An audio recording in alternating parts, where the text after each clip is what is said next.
Respected Dias आणि तिथे उपस्थित सर्व मान्यवर, मराठवाडा मित्रमंडळ पॉलिटेक्निक तर्फे तुम्हा सर्वांचं मनपूर्वक स्वागत करते.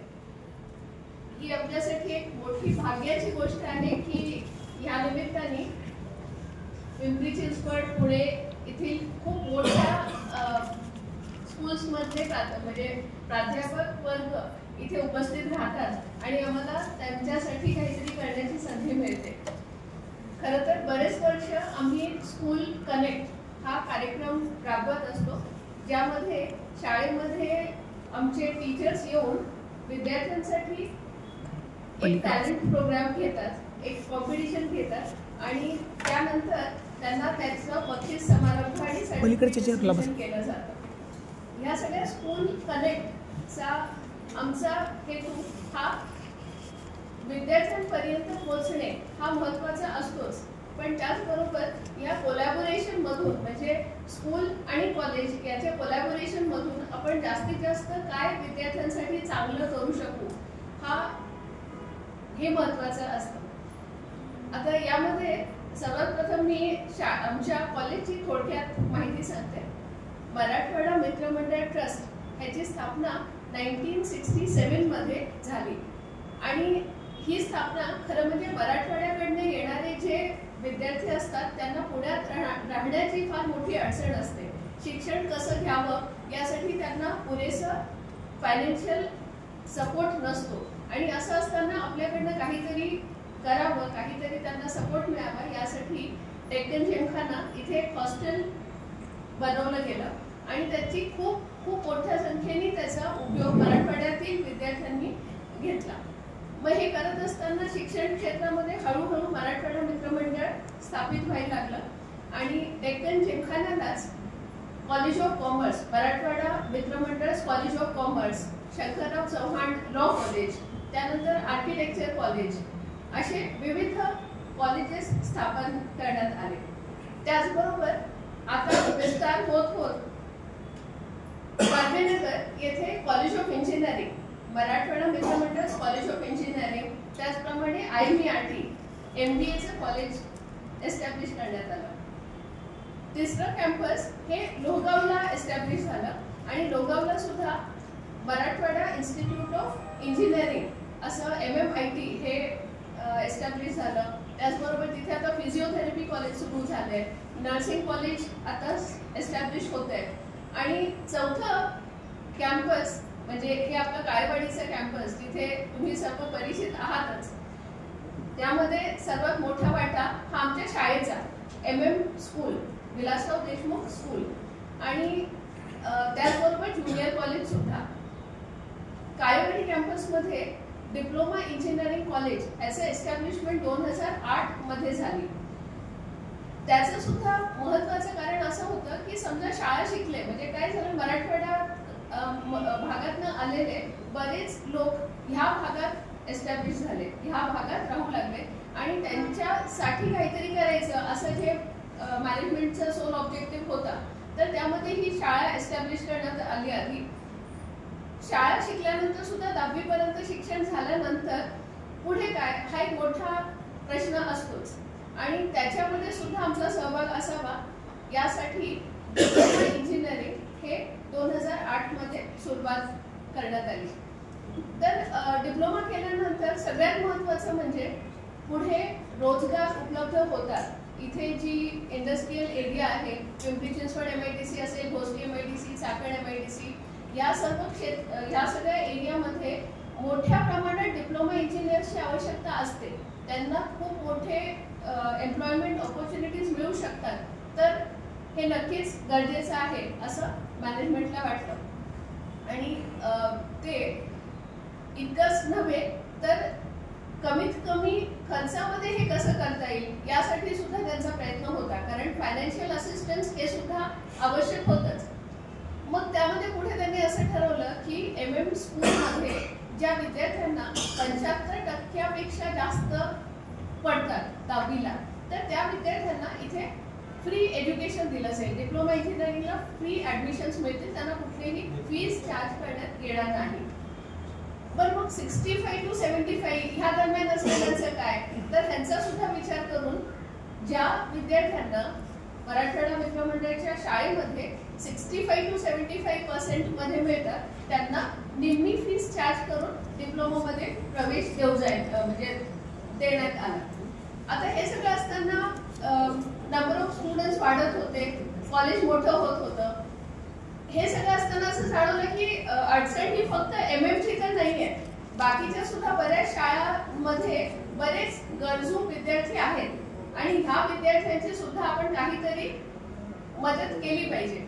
आणि मग ह्या बेसवरती बऱ्याच मोठ्या प्रमाणात NGOs बरोबर, कंपन्यांबरोबर एस्टॅब्लिशमेंट्स आणि कोलॅबोरेशन्स करण्यात आले. म्हणजे थोडक्यात असं की आता आनंद ग्रुप, जसं मी म्हटलं की इथे मोठा MIDC एरिया आहे आणि तिथे मोठ्या मोठ्या कंपन्या आहेत.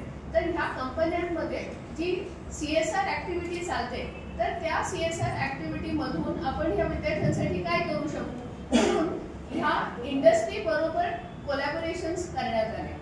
एक एक्झाम्पल द्यायचं झालं तर आनंद ग्रुपमध्ये स्पायसर, विक्टर, बेहेर, महाले अशा वेगवेगळ्या कंपन्या एकत्र येऊन हा आनंद ग्रुप आहे. तर आनंद ग्रुपचे जे एम्प्लॉईज आहेत त्यांना बऱ्याच वेळेला असं वाटतं की म्हणजे एम्प्लॉईज आणि कंपनी यांचा जो एक वाटा असतो की आपण हा शिक्षणासाठी खर्च करूयात. तर ते शिक्षणासाठी खर्च करण्याचा जो अमाऊंट आहे त्यांना गरजू विद्यार्थ्यांपर्यंत, डिझर्विंग कॅन्डिडेट्स पर्यंत तो पोहोचवायचा असतो. मग हे डिझर्विंग कॅन्डिडेट्स आपल्याकडे आहेत असा जर त्यांना विश्वास निर्माण झाला तर ते नक्कीच आपल्या विद्यार्थ्यांसाठी स्कॉलरशिप्स देतील.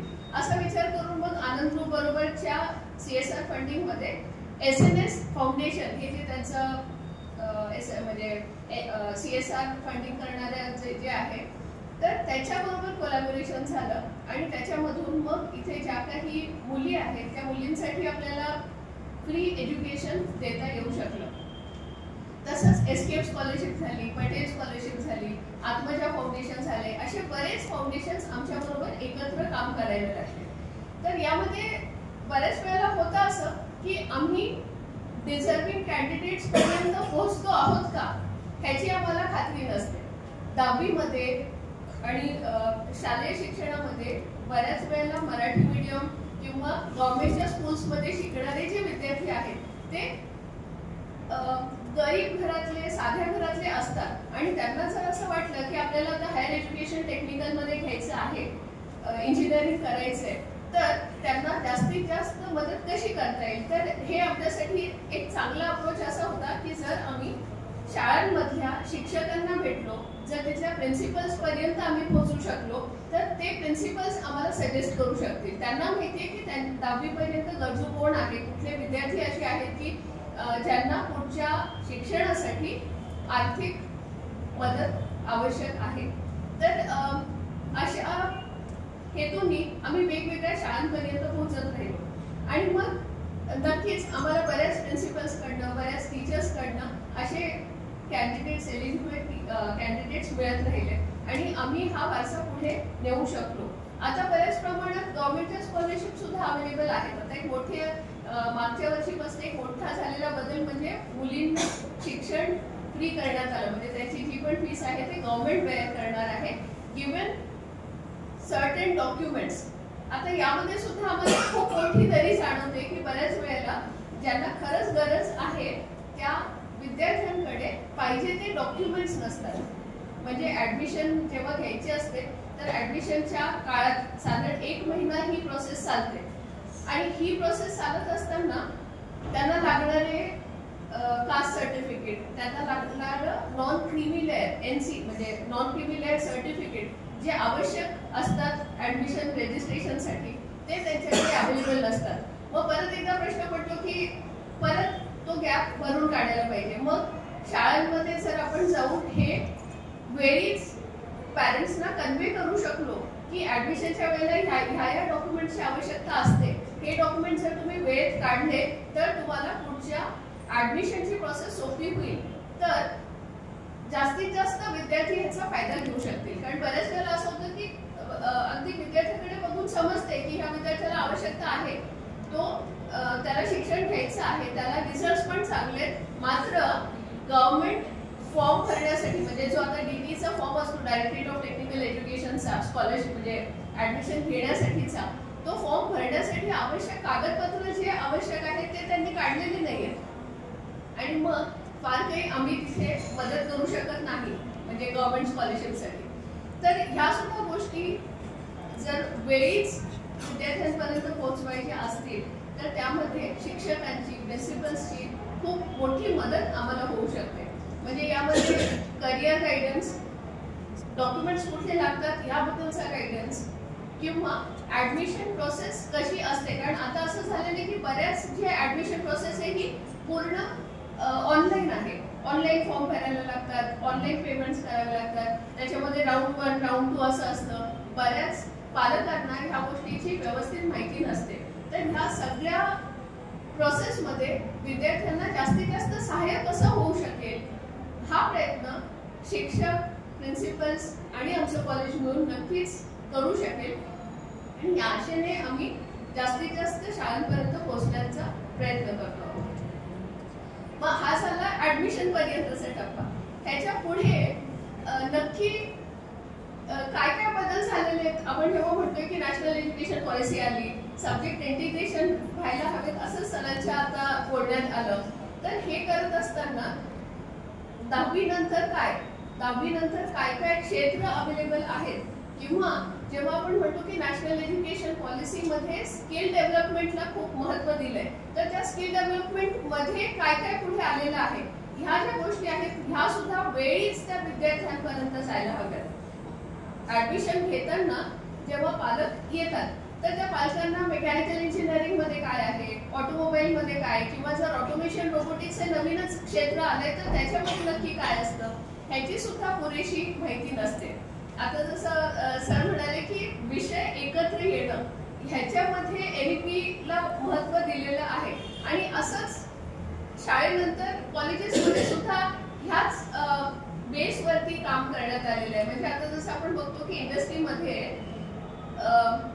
ऑटोमेशन व्हावं म्हणजे जास्तीत जास्त जी अवघड कामं आहेत, जी खूप जास्त फिजिकल ऍक्टिव्हिटीज आहेत त्याचं ऑटोमेशन झालेलं ते काम सुकर होईल किंवा सहजरित्या होईल आणि फास्ट होईल. तर यासाठी इलेक्ट्रॉनिक्स, मेकॅनिकल आणि प्रोग्रामिंग ह्या सगळ्या गोष्टी एकत्र आल्या पाहिजेत. जसं आपण एखादी गाडी बघतो तर आता गाडी जी आहे त्याच्यामध्ये इलेक्ट्रिकल व्हेकल्स आल्या. तर इलेक्ट्रिकल व्हेकल मध्ये बॅटरीची माहिती असायला हवी. जो समोरचा डॅशबोर्ड आहे तिथे इलेक्ट्रॉनिक्स आलं, जे ते इंजिन्स किंवा बाकीचे जे ऑटोमोबाईल पार्ट्सचं नॉलेज आलं. तर ह्याच्यामध्ये सुद्धा 3 क्षेत्र एकत्र आले, ऑटोमोबाईल इंजिनिअरिंग, इलेक्ट्रिकल इंजिनिअरिंग आणि इलेक्ट्रॉनिक्स इंजिनिअरिंग. तर विद्यार्थ्यांना नक्की आपली आवड कशात आहे, आपल्या आवडीप्रमाणेच इंडस्ट्रीला कुठल्या गोष्टीची आवश्यकता आहे, म्हणजे मी कुठलं नॉलेज घेतल्यानंतर मला एक चांगलं करिअर करणं पॉसिबल होईल आणि माझे जे पॅशन आहे त्याला सुद्धा पूरक असं वातावरण मिळेल. ह्या सगळ्या गोष्टींना जर एकत्र करायचं असेल तर शिक्षकांकडनं हे समजून आणि ते पुढे जावं यासाठी सुद्धा आमचा हा प्रयत्न असतो की जसं आता MM पॉलिटेक्निक यामध्ये कुठले ब्रांचेस आमच्याकडे आहेत तर ऑटोमोबाईल इंजिनिअरिंग आहे, मेकॅनिकल इंजिनिअरिंग आहे, कम्प्युटर इंजिनिअरिंग IT क्षेत्रात जे लागणार असं सॉफ्टवेअर इंजिनिअरिंग आहे, त्यानंतर ऑटोमेशन रोबोटिक्स आणि मेकॅट्रॉनिक्स. हे जे मी म्हटलं की इंडस्ट्रीमधल्या ऑटोमेशनसाठी काय आवश्यक आहे, रोबोटिक प्रोग्रामिंग काय आहे, तर हे समजण्यासाठीचं लागणारं इलेक्ट्रॉनिक्स, PLC प्रोग्रामिंग ह्या ज्या गोष्टी आहेत ह्या ऑटोमेशन, रोबोटिक्स आणि मेकॅट्रॉनिक्स ह्या क्षेत्रात येतात. त्यानंतर इलेक्ट्रिकल इंजिनिअरिंग आहे. एवढंच नाही तर ह्याच्या पुढे जाऊन आपण आता खूप चर्चेत ऐकलं ट्रम्प म्हटलेलं आणि त्याला चायनाने उत्तर दिलेलं डीपसीक कडनं. तर डीपसीकमुळे NVIDIAचे शेअर्स कसे खाली आले आणि हे ह्या सगळ्याच्या बॅकग्राऊंडला जे काम करणारे artificial intelligence and machine learning, जे असं म्हणतात की पुढचं पूर्ण जे बिझनेस आहे ते AI नी चेंज होणार आहे.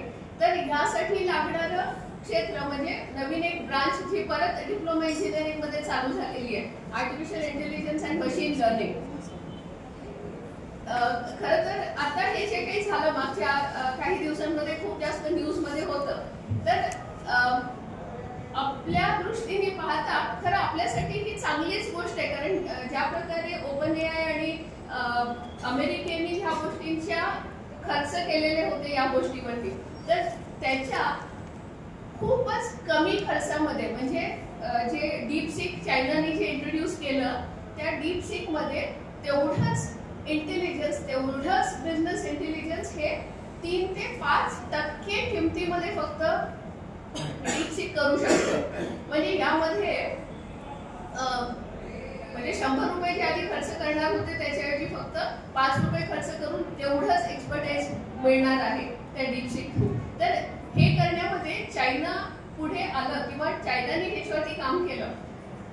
तसंच काम खरं तर भारतासाठी सुद्धा आवश्यक आहे, कारण आपल्याकडे सुद्धा जे भारतीय आहेत त्यांना खूप कॉस्टली गोष्टी देऊन उपयोग नाही. आपल्याला त्याच इंटेलिजन्सला कमीत कमी खर्चात अवेलेबल करून देता आलं पाहिजे.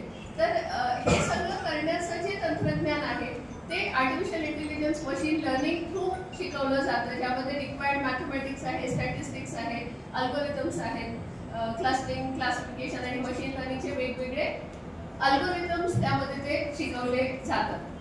तर हे जे विद्यार्थ्यांपर्यंत पोहोचवण्यासाठी तुम्ही आमच्यासाठी मोठा दुवा आहात. एवढंच नाही तर आपले चॅलेंजेस सुद्धा सेम आहेत असं मला वाटतं. म्हणजे जे विद्यार्थी 10वी पास करून पुढे आमच्याकडे येतात त्यांच्या ज्या अडचणी आहेत त्याच 11वीत साधारण सिमिलरच राहिलेल्या असतात. मग त्यांना अवघड जाणारं गणित असेल किंवा त्यांचं टीन एज मध्ये असलेले प्रॉब्लेम्स असतील, त्यांचा आता म्हणजे मोबाईल किंवा अशा सगळ्या साधनांमुळे होणारं डिस्ट्रॅक्शन असेल, तर हे पण जे चॅलेंजेस असतात हे तुमचे जेवढे आहेत तेवढेच पुढे आमचे सुद्धा आहेत.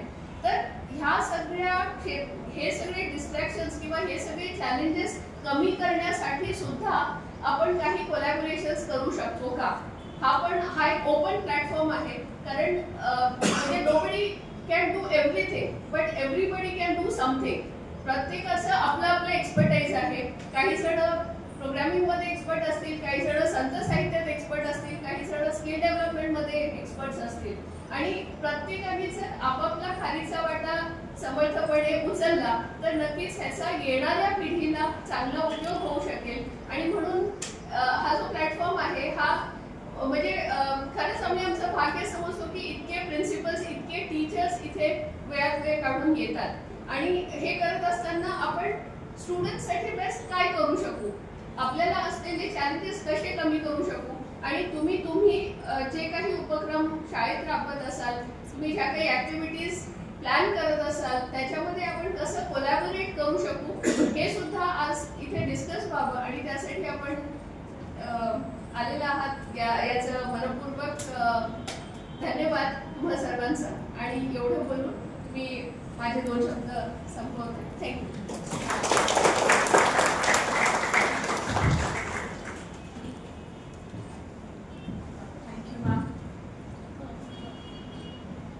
यानंतर आपले जे पहिले प्रमुख पाहुणे आहेत आणि एक उत्तम वक्ते आहेत मिस्टर आदित्य शिंदे सर. सरांनी M.Com केलेले आहे. बाल आणि युवा मानसशास्त्रात सरांची पदवी घेतलेली आहे. ज्ञान प्रबोधिनी निगडी येथे सर युवक विभाग प्रमुख म्हणून गेले 4 वर्ष काम पाहत आहे. यापूर्वी सरांनी मातृमंदिर विश्वस्त संस्था येथे सहकार्यवाह म्हणून 6 वर्ष काम पाहिलेले आहे. ज्ञान प्रबोधिनी निगडी येथे पंचक्रोशी आधारित गुरुकुलचे आणि मराठी आणि इंग्रजी विभागाचे मार्गदर्शकही सर आहेत. ज्ञान प्रबोधिनी निगडी येथे केंद्र व्यवस्थापक म्हणून सुद्धा सर काम पाहतात. तसेच ज्ञान प्रबोधिनी विस्तार मुंबई आणि कोकण येथे यासाठी सहसचिव म्हणून सुद्धा काम पाहतात. ज्ञान प्रबोधिनी सेवक सहकारी पतसंस्थेचे अध्यक्ष म्हणून सर कार्यभार पाहत आहेत. आदित्य शिंदे सर हे तरुण सुस्वभावी शिक्षक आहेत जे भारतीय शैक्षणिक तत्वज्ञानात घुसलेल्या ज्ञान प्रबोधिनीच्या गुरुकुलचे नेतृत्व करत आहेत.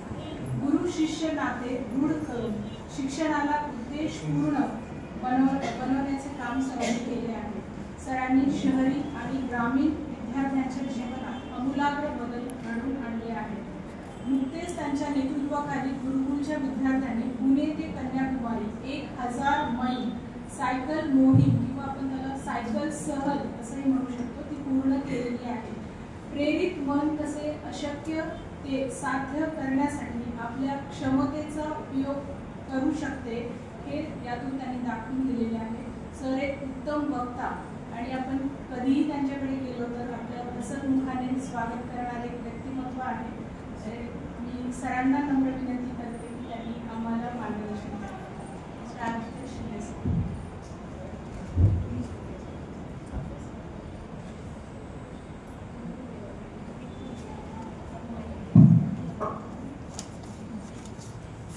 सर्व सन्माननीय व्यासपीठ, आदरणीय व्यासपीठ आणि समोर बसलेले सुद्धा सगळे आदरणीय शिक्षक, मागे बसलेले सगळे माझे दोस्त, सगळ्यांना मनापासून नमस्कार करतो.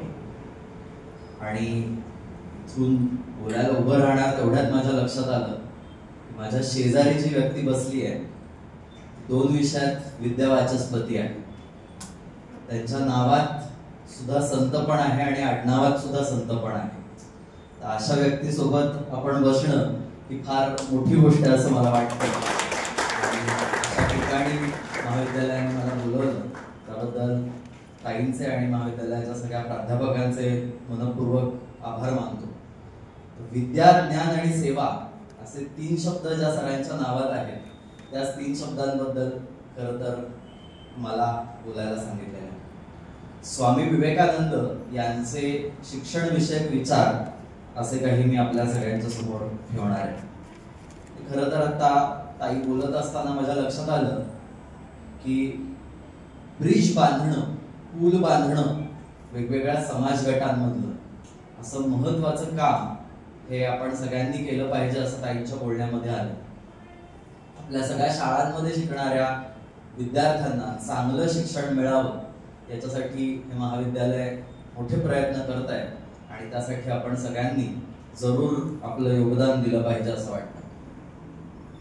स्वामी विवेकानंदांच्या बद्दल 35 मिनिटात बोलणं हे थोडंसं अवघड आहे. 39 वर्षांचं आयुष्य जगलेला हा माणूस आहे. पण 39 वर्षामध्ये या हिंदुस्थानाला पुढची 2000 वर्ष टिकेल एवढा मोठा विचार या माणसाने देऊन ठेवलेला आहे. आणि त्याचं कारण असं आहे की प्रत्यक्ष तत्वज्ञानाचा अभ्यास आणि नुसता अभ्यास नाही तर ते तत्वज्ञान जगलेला हा माणूस. स्वामीजींचा जन्म ज्या काळात झाला तो काळ भारतासाठी अंधकारमय होता. त्याचा एक म्हणजे किती अंधकारमय होता ते थोडक्यात सांगतो. अगदी आता सुद्धा समजा घरी जाताना तुम्हाला एक काळं मांजर आडवं गेलं तर तुम्ही कितीही विज्ञानाच्या गप्पा मारा, कितीही तंत्रज्ञानाच्या गप्पा मारा, मनात येतच गेलं का काळं मांजर. असा आपला भारत देश आज आहे. 1862-63 साली भारत देश कसा असेल त्या काळात या माणसाचा जन्म झाला. मुघली सत्तेचं राज्य, इंग्रजांचं राज्य, पोर्तुगीज, डच, फ्रेंच सगळे भारतात येऊन बसले होते आणि त्यात असा अशिक्षित, अडाणी, गांजलेला असा आपला भारत देश, त्या काळातला जन्म. आणि अर्थात समाज सुधारणेचं वारं सुद्धा राजाराम मोहन रायांपासूनच असं सगळं वाहत होतं. आता त्या तपशिलात आपण नको शिरायला किंवा स्वामीजींच्या चरित्रातही फार नको आता शिरायला, कारण मी म्हटलं तसं ते थोडक्या वेळात बसवणं खूप अवघड आहे. पण नंतर एकदा रामकृष्ण परमहंस गेल्यानंतर त्यांची पहिली जयंती कशी साजरी करूयात त्याच्यावरती चर्चा चालू होती सगळ्या गुरुबंधूंमध्ये, संन्याशांमध्ये. तरुण मुलं सगळी 22-23 वर्षांची भगवी वस्त्र नेसली आणि ती चर्चा करतात की आपल्या गुरूंची पहिली जयंती आपण कशी साजरी करूयात. कल्पना सगळ्या येतात समोर आणि पुढे सांगताय की आपण जेवणावळ्या करू, मांडव घालू आणि कोलकात्यातल्या सगळ्या लोकांना बोलू अमुक तमुक.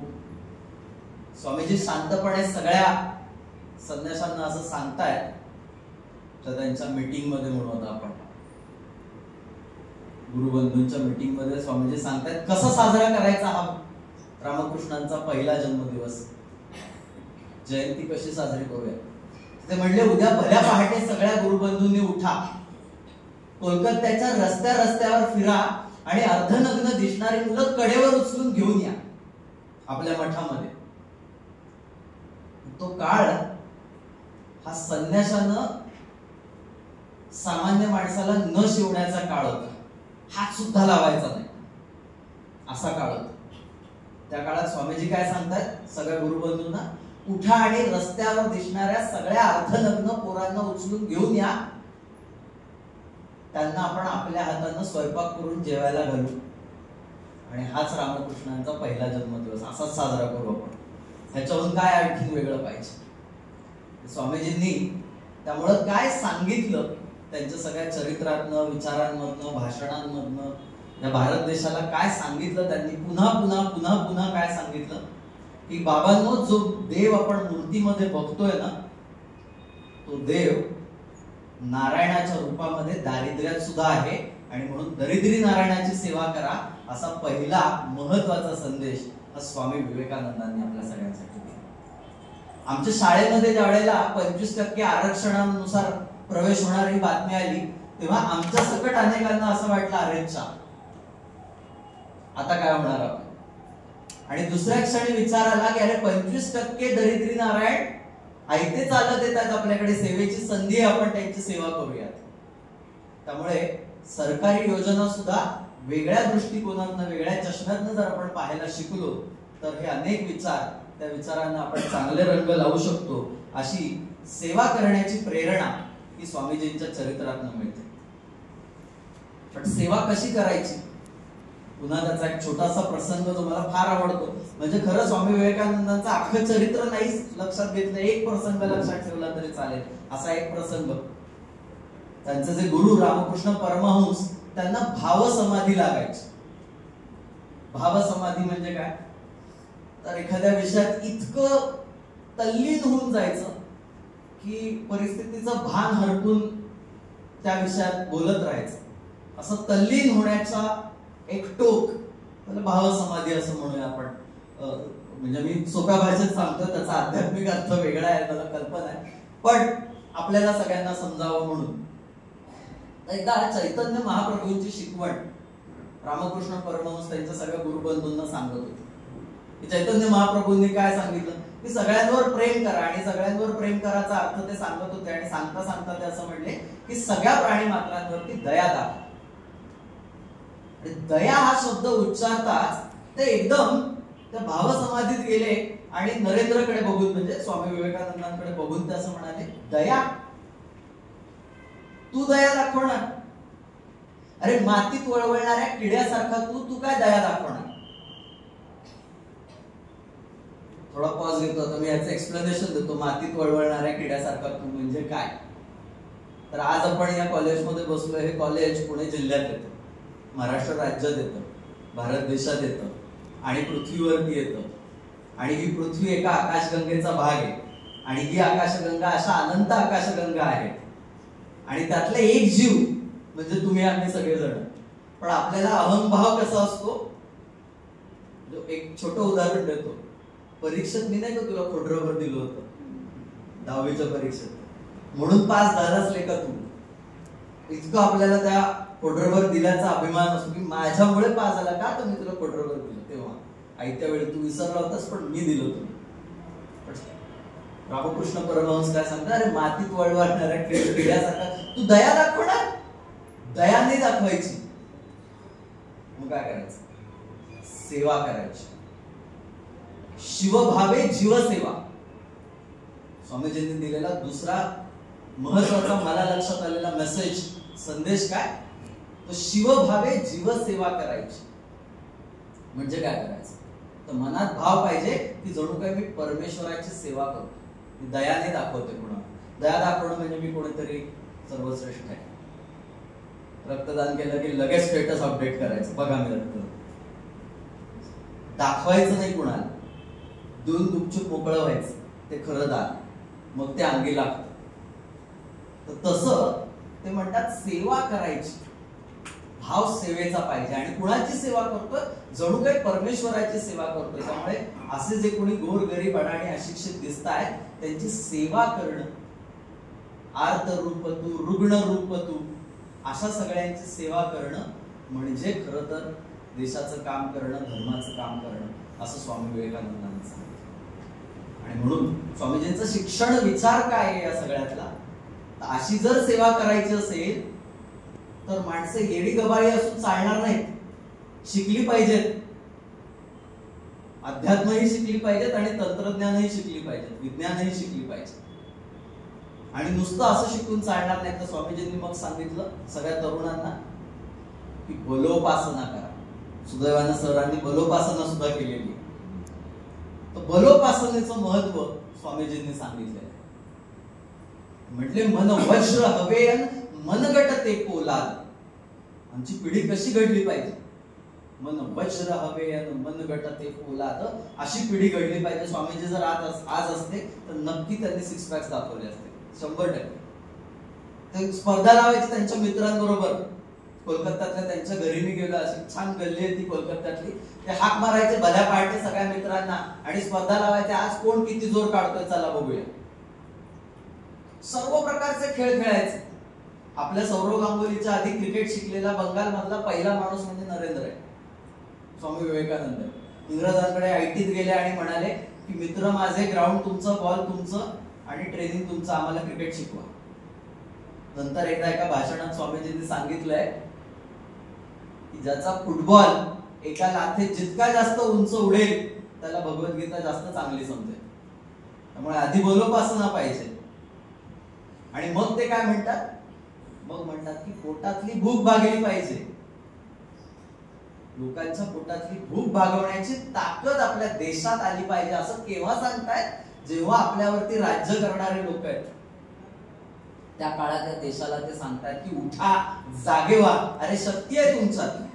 आम्हाला कसं जमणार, आपण तर कसं भारत देशात जन्माला आलोय, तर ग्रामीण भागात खेड्यात, आपलं कुठं इंग्रजी चांगलं आहे, आपल्याला कुठं काय येत आहे तेव्हा, असं म्हणून कसं चालेल, जमणारच जमणार. असा आत्मविश्वास आपल्या सगळ्या पिढीत निर्माण केला पाहिजे असं स्वामीजी सांगतात.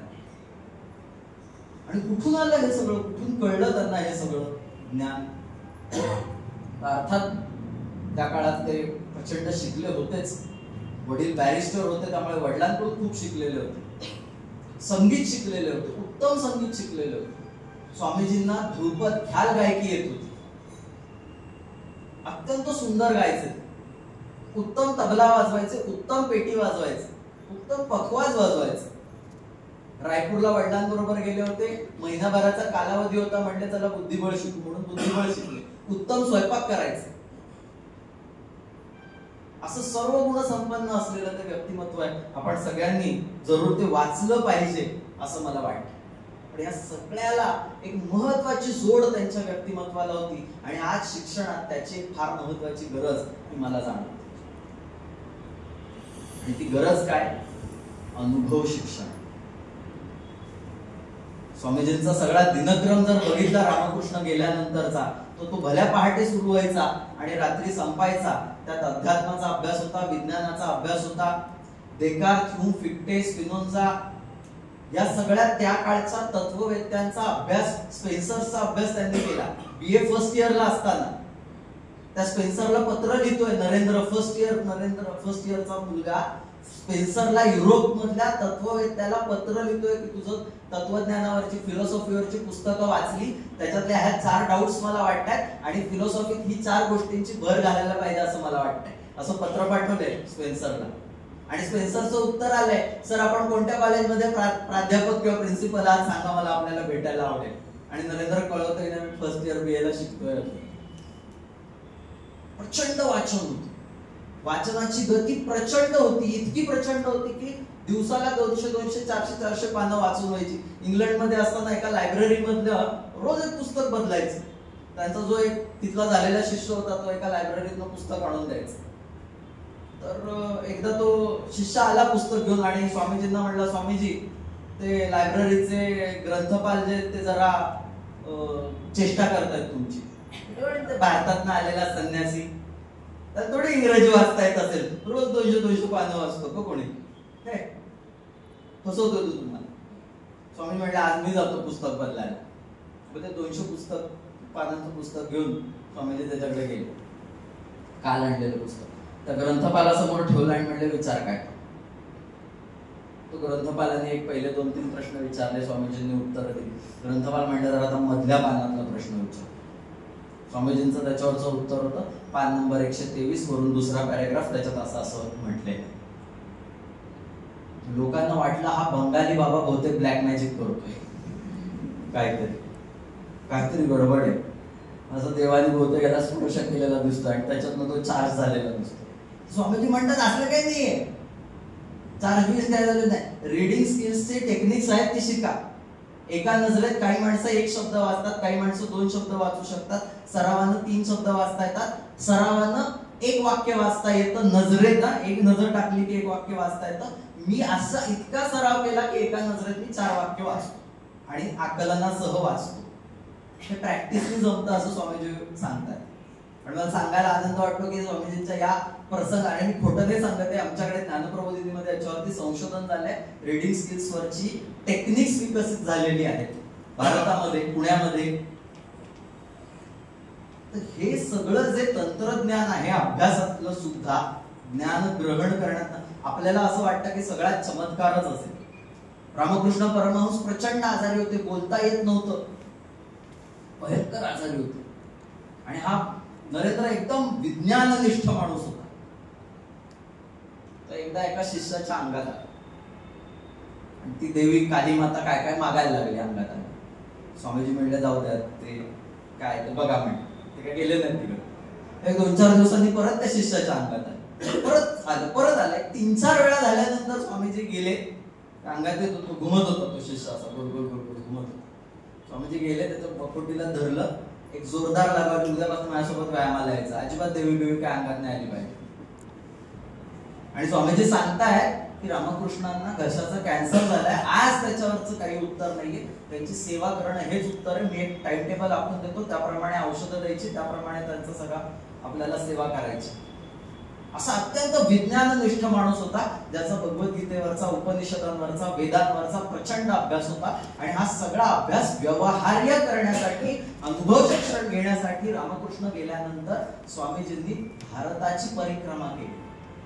अखंड हिंदुस्थान, ऊन वारा वादळ पाऊस काहीही न बघता ते फिरलेत अख्खा भारत. त्यांचा भूगोल चांगला आहे, त्यांनी पटकन डोळ्यासमोर आणा. बंगालमधनं निघाले, आताचं झारखंडमधनं, बिहारमधनं, उत्तर प्रदेशमधनं, उत्तराखंडमधनं, टिहरी म्हणजे श्रीनगरच्या बाजूला गेलेले आहेत, वरती जम्मू काश्मीरमध्ये, तिकडनं खाली हरियाणा मार्गे दिल्लीत आलेले आहेत, पंजाबला गेलेले आहेत, गुजरात मधनं, राजस्थान मधनं अलवारच्या महाराजांचा प्रसंग आपल्याला माहिती आहे, गुजरात, मध्यप्रदेशमधनं खांडवा मार्गे महाराष्ट्रात आलेले आहेत. महाराष्ट्रात तिकडे आधी मुंबईला गेलेले आहेत, मुंबई ते पुणे असा प्रवास केलेला आहे. मुंबई पुणे प्रवासामध्ये एक पिळदार मिशीवाला, पगडीवाला एक माणूस शेजारी बसलाय. दोघांची छान बौद्धिक गट्टी जमली. पुण्यात ते त्या पिळदार मिशीवाल्या माणसाच्या वाड्यात पण राहिले 10 दिवस.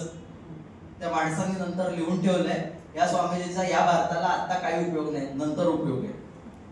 आणि स्वामीजींनी लिहून ठेवलंय, लोकमान्य टिळकांच्या सारखा माणसाचा भारताला आजच उपयोग आहे, तेव्हा त्यांचं ऐकलं पाहिजे लोकांनी. आणि मग पुणे, सातारा, कोल्हापूर, बेळगाव मार्गे खाली ते गोव्यात उतरले. गोव्यातून पुन्हा कर्नाटकात आलेले आहेत, बेंगलोर, बंदीपूरच्या अभयारण्यातनं केरळ, पलक्कड मार्गे कोची मधून कन्याकुमारीला गेलेले आहेत. आणि मग कन्याकुमारीची गोष्ट आपल्याला सगळ्यांना माहिती. सगळ्या प्रवासात उघड्या डोळ्यांनी भारत बघितलाय आणि ज्या भारतासाठी काम करायचंय तो भारत प्रत्यक्ष अनुभवलाय. गोर गरीब अडाणी अशिक्षित माणसांना भेटलेत आणि राजे महाराजे यांना सुद्धा भेटले.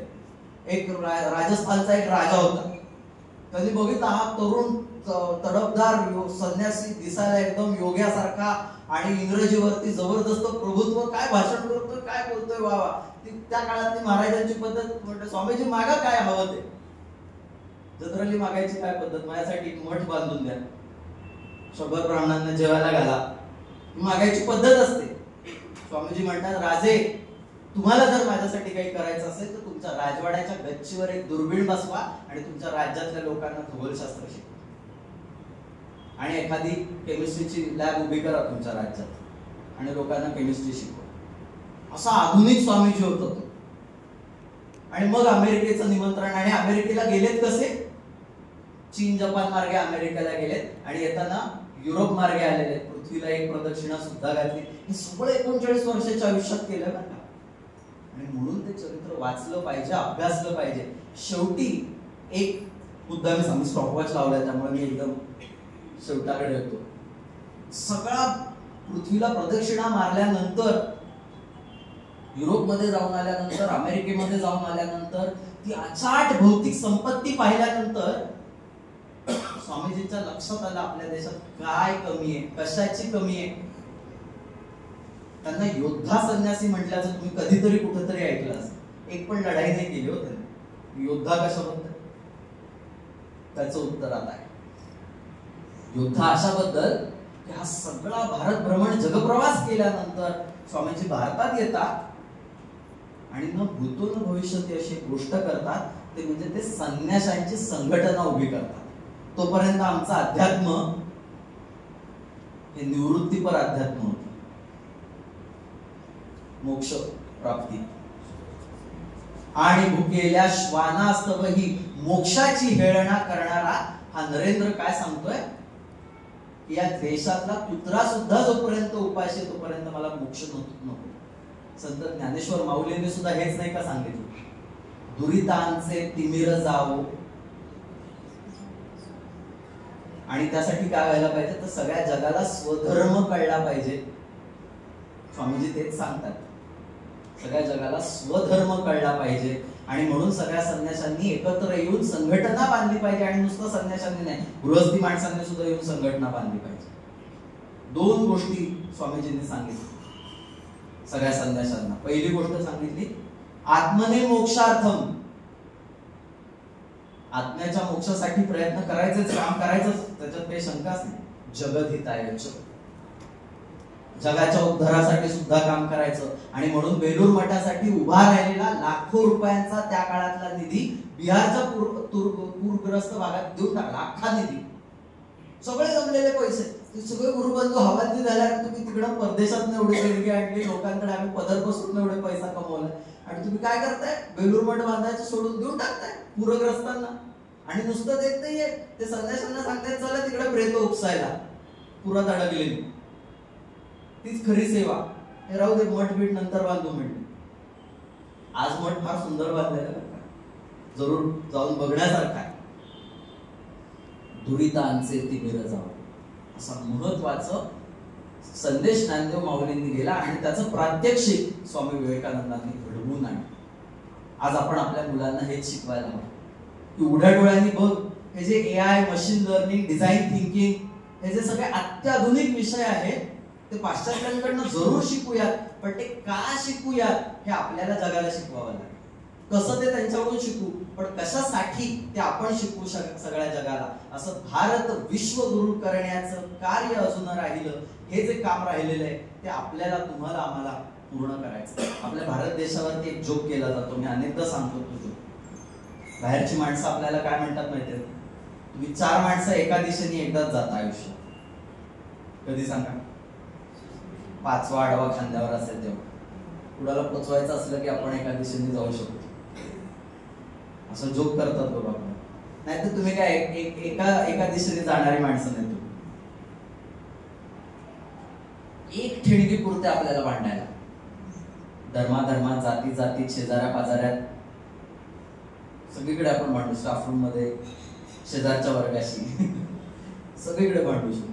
जबरदस्त क्वालिटी आपली. आणि स्वामीजी म्हणतात की तीच आपल्याला एलिमिनेट करायची, काढून टाकायची.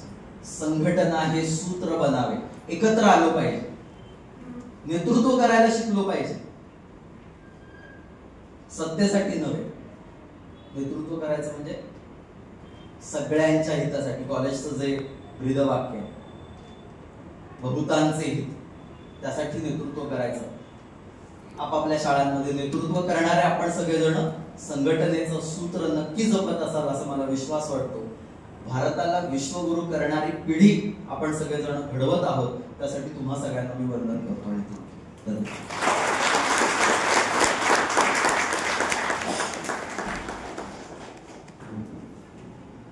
स्वामी विवेकानंदांचं 39 वर्षाचं आयुष्य 35 मिनिटात सरांनी आपल्या पुढे मांडलेलं आहे. आणि आमचे स्टुडंट्स आहेत ते नक्कीच आपण हे डिटेलमध्ये वाचूया. Thank you sir. यापुढील आपले जे प्रमुख पाहुणे आहेत आणि एक उत्तम वक्ते आहेत ते आहेत डॉक्टर ज्ञानेश्वर किसन गाडगे. सरांचा थोडक्यात परिचय करून देते. सर जगद्गुरू संत तुकाराम महाराज संतपीठ स्कूल आणि ज्युनियर कॉलेज चिखली येथे प्राचार्य म्हणून कार्यरत आहेत. सरांनी शिक्षण व्यवस्थापन आणि संत साहित्य यात PhD केलेली आहे, जी शिंदे सरांनी आपल्याला सांगितलीच आहे. तसेच मराठी आणि इंग्रजी विषयात पोस्ट ग्रॅज्युएशन केलेले आहे. सरांनी MAd, DSM, ATD, GD in arts केलेले आहे. तसेच सर संगीत विशारद सुद्धा आहे. सरांना आदर्श शिक्षक, आदर्श मुख्याध्यापक, कीर्तनकार, प्रवचनकार, चित्रकार, संगीतकार, लेखक असे एक ना अनेक पुरस्कारांनी सन्मानित करण्यात आलेले आहे. तसेच सरांनी बालभारती, सर्वांगीण शिक्षण प्रसारक मंडळ चिखली, कला क्रीडा अकादमी महाराष्ट्र राज्य, पुणे जिल्हा कलाध्यापक संघ, अभिनव युवा फाउंडेशन, जनता सहकारी बँक पुणे, अथर्व संगीत विद्यालय अशा एक ना अनेक ठिकाणी पदभार सांभाळलेला आहे. तरी मी डॉक्टर ज्ञानेश्वर गाडगे सरांना नम्र विनंती करते की त्यांनी आम्हा सर्वांना मार्गदर्शन करावे.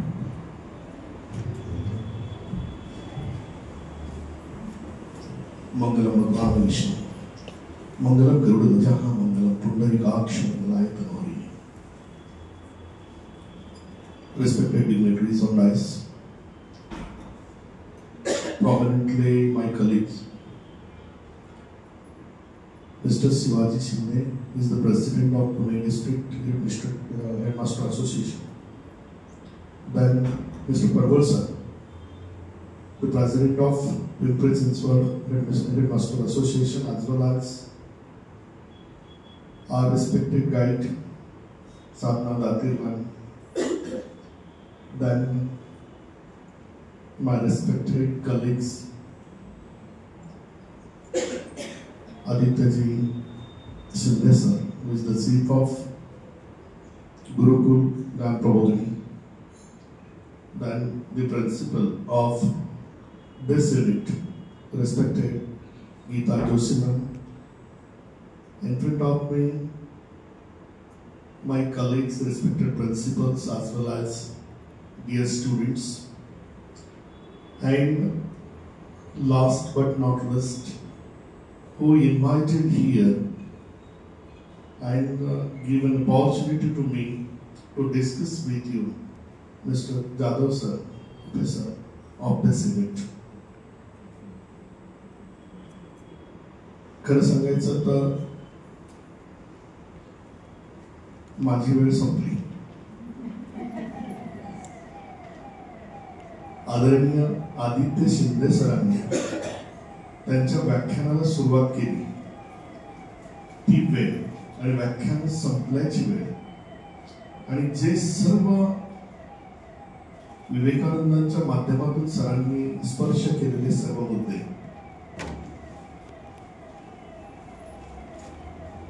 बरं वाटलं थोडस की आपला बराचसा भार सरांनी संपवला, अगदी वेळेसह संपवला.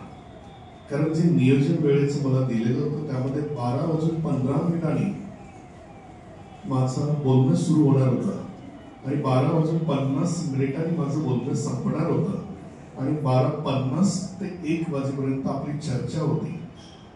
थोडस जे आयोजक आहेत त्यांची माफी मागून बोलण्यापेक्षा आपण चर्चा करूया, चर्चात्मक बोलणं केलं की थोडासा वेळ आपल्याला वाढवून मिळेल असं मी आयोजकांकडून अपेक्षा व्यक्त करतोय. खऱ्या अर्थानं ज्या गोष्टी तरुणांकडून दुर्लक्षित होतात आणि वयोवृद्धांकडून अडॉप्ट केल्या जातात त्याचं थोडक्यात नाव संत साहित्य. छोटीशी व्याख्या करायला हरकत नाहीये. ती व्याख्या काही कुठे अशी लिटरेचर मध्ये नाही सापडणार, ही स्वयंघोषित स्वयंरचित व्याख्या म्हटलं तर हरकत नाही. संत साहित्याची व्याख्या मी थोडक्यात केली. तरुणांकडून दुर्लक्षित झालेलं आणि वयोवृद्धांनी अडॉप्ट केलेलं, ऍक्सेप्ट केलेलं, स्वीकारलेलं साहित्य असं म्हणू का? कारण बऱ्याच वेळा अनुभूती येते, अनुभव येतो. कीर्तनाला उभं राहिल्यानंतर किंवा प्रवचनासाठी बसल्यानंतर, बघा मी काय म्हटलं, कीर्तनाला उभं राहिल्यानंतर आणि प्रवचनाला बसल्यानंतर समोर असणारी जी मंडळी असतात ना, ही साधारणपणे 40-45 वर्ष वयाची संपवलेली व्यक्ती तिथे बसलेली दिसतात. आणि त्या व्यक्तिमत्वांच्या समोर बोलताना माऊली ज्ञानोबारायांनी वयाच्या 16व्या वर्षी जगाची आई ज्ञानेश्वरी म्हणून आपल्याला भगवंताच्या मुखातून श्रीमद भगवद्गीता या प्रत्येक शब्दावरची टीका, अर्थात ज्ञान आपल्याला त्या ठिकाणी भावार्थ दीपिकेच्या माध्यमातून दिलं. ही ज्ञानेश्वरी आपल्याला जीवन कसं जगायचं हे शिकवते. सॉरी टू से, मी सुरुवात तशी केलेली होती पहा. 40, 45 आणि 50 वर्ष आयुष्याची संपल्यानंतर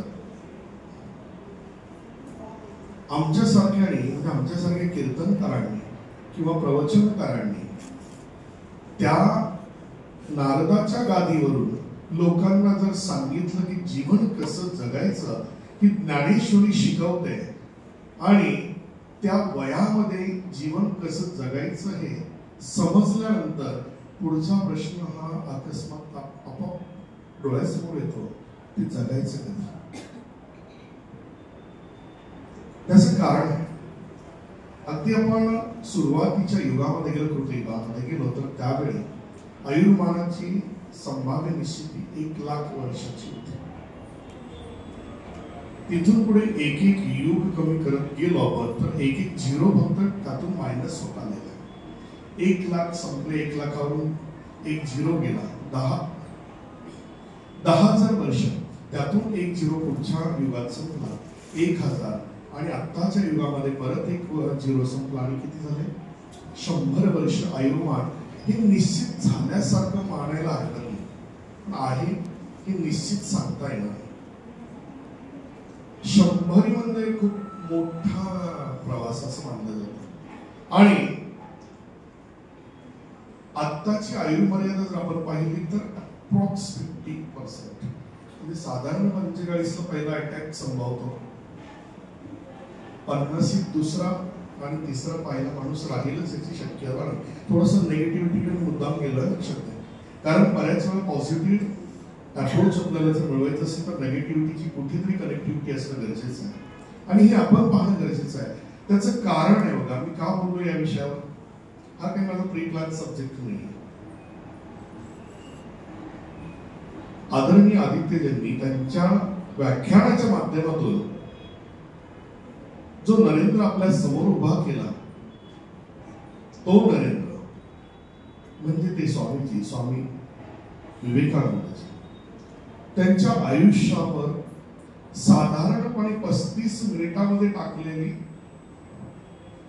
एक नजर असं म्हणूया आपण. या 35 मिनिटाच्या व्याख्यानामधून सरांनी जे क्लूज आपल्यासमोर मांडले, हे जर आपण अडॉप्ट केले, हे जर आपण स्वीकारले, तर 100 गाठ्याला नक्कीच आपल्याला म्हणजे कोणती अडचण येणार नाही असं मला वाटतं. परंतु आपण हे सगळं बाजूला सारलेलं आहे. सकाळी उठल्यानंतर पहिला मोबाईल आपल्या हातात येतो. मोबाईल हातात आल्यानंतर आपण जे ऍप्लिकेशन सर्च करतो त्याच्यामध्ये व्हॉट्सअप आहे. व्हॉट्सअप मध्ये परत 3 गोष्टी आहेत. आपल्याला कोणाचा मेसेज आलाय आणि त्याला आपण रिप्लाय काय द्यायचं, ही विवंचना झोपेतून उठल्यावर. सेकंड थिंग, प्रिव्हियस नाईटला आपण काही अपडेट्स केलेले होते स्टेटसच्या अंडर हेडिंग. मग आपलं स्टेटस किती जणांनी पाहिलं म्हणून खाली नंबर्स किती आले ते पहिले पाहतो. बरं, तेवढ्यावर आपलं समाधान होत नाही. ते नंबर्सवर क्लिक करून कोणी कोणी पाहिलं त्यात आपण किती वेळ घालवतो. बरं, हे डिव्हाइस एवढं चमत्कारिक आहे खरंच विज्ञानाचं अगदी हाईट म्हटली तरी त्याला वावगं ठरणार नाही. किती वेळ स्क्रोल करा ते संपतच नाही हो. बरोबर आहे का मी बोलतोय? येस. तेवढा नक्कीच अनुभव नाहीये मला, कारण ते स्क्रोल करायला तेवढा वेळच नाहीये. परंतु किती वेळ मुलं पाहतो ना आपण, स्क्रोल करून करून करून करून थकलो तरी ते स्क्रोल संपतच नाहीये. काहीतरी येतच आहे त्याच्यातून, बघा तुम्ही. म्हणून एक आमचे महाराज सहजपणे उदाहरण देत होते मला. एक मुलगी तर बसमध्ये चढली आणि बसमध्ये चढल्यानंतर त्या मुलीचा तो प्रवास पाहिला त्या कंडक्टरने, आणि कंडक्टर सहजपणे तिला म्हणून गेला,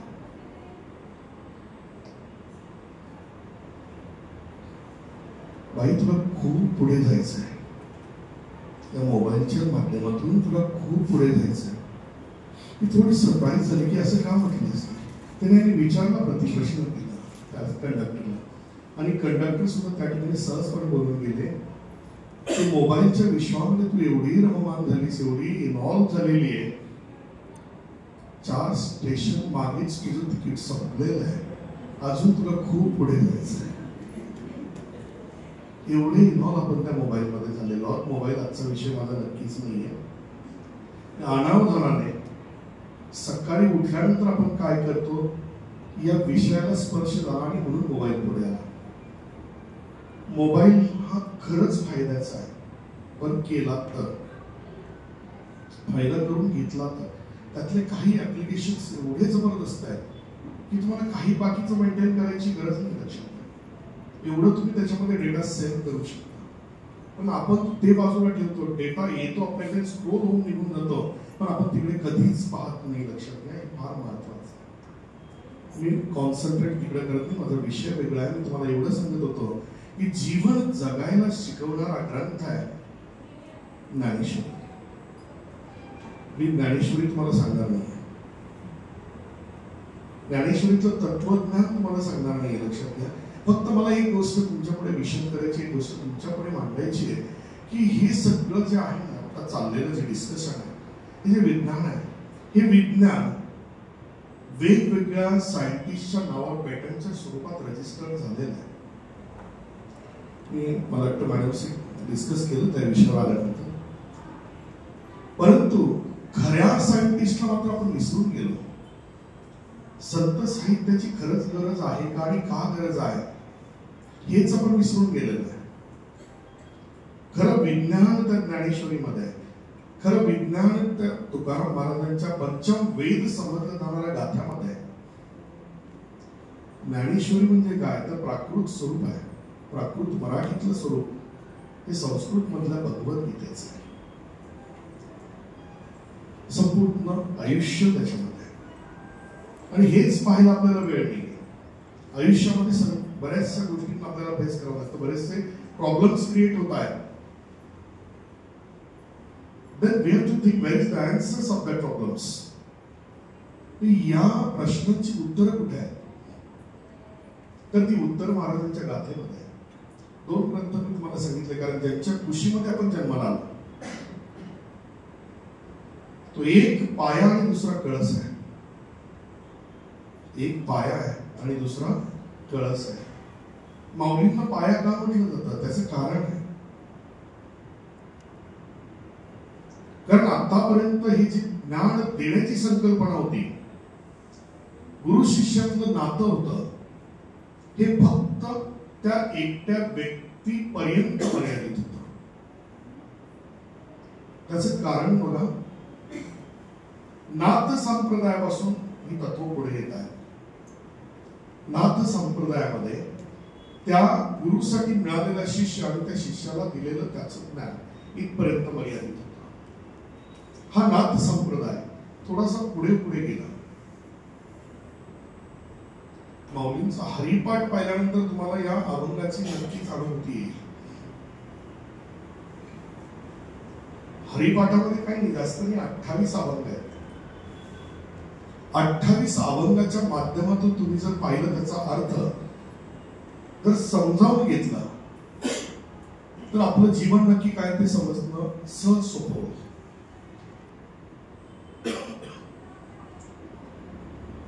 कमीपणा नेमका कोणाला वाटतो आणि म्हणजे मला अजून न उलगडलेलं कोणाला त्यांनी प्रॅक्टिकली मी ते अनुभवलंय.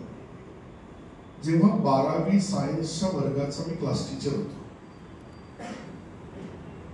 12th सायन्सचा क्लास टीचर, आणि त्या 12वी सायन्सच्या वर्गामध्ये फर्स्ट लेक्चर माझं होतं. माझं टीचिंग सब्जेक्ट इंग्लिश, पहिलं लेक्चर इंग्लिश 12वी सायन्सच्या वर्गात. आणि माझं लेक्चर अटेंडन्स झाल्यानंतर हरिपाठाने सुरू व्हायचं. विरोधाभास किती बघा. शिकवण्याचा विषय इंग्रजी, इंग्रजीचा त्यावेळेचा प्राध्यापक, समोर बसलेले कॅन्डिडेट 12th सायन्सचे. आता किती लोक मला नावं ठेवत असतील विचार करा. मी खरंच नावं ठेवली. ते नावं ठेवणाऱ्यांकडे दुर्लक्ष केलं की आपल्याला पुढचा मार्ग आपोआप सोयीस्कर होतो.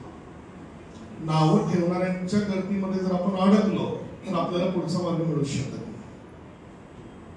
म्हणून अशा लोकांना थोडंसं बाजूला सरायचं, पुढचा मार्ग घ्यायचा. कारण तिकडे कॉन्सन्ट्रेट करण्याची आपल्याला गरज नाही. त्याचं कारण सांगतो तुम्हाला मी, परत मुद्द्यावर येणार आहे, काळजी करू नका. काही जे लोक पंढरपूरला गेले ना, त्या पंढरपूरवरून आलेल्या लोकांना सहज प्रश्न विचारला होता. सहज काय पाहिलं पंढरपूरमध्ये? आपण विचारतोच ना. आता समजा कोणी प्रयागराजला गेलेले असतील, चालू आहे ना आता विषय, तो त्याच्यावर बोललो. काही काशीला गेलेले असतील, तीर्थक्षेत्राच्या ठिकाणी गेलेले असतील.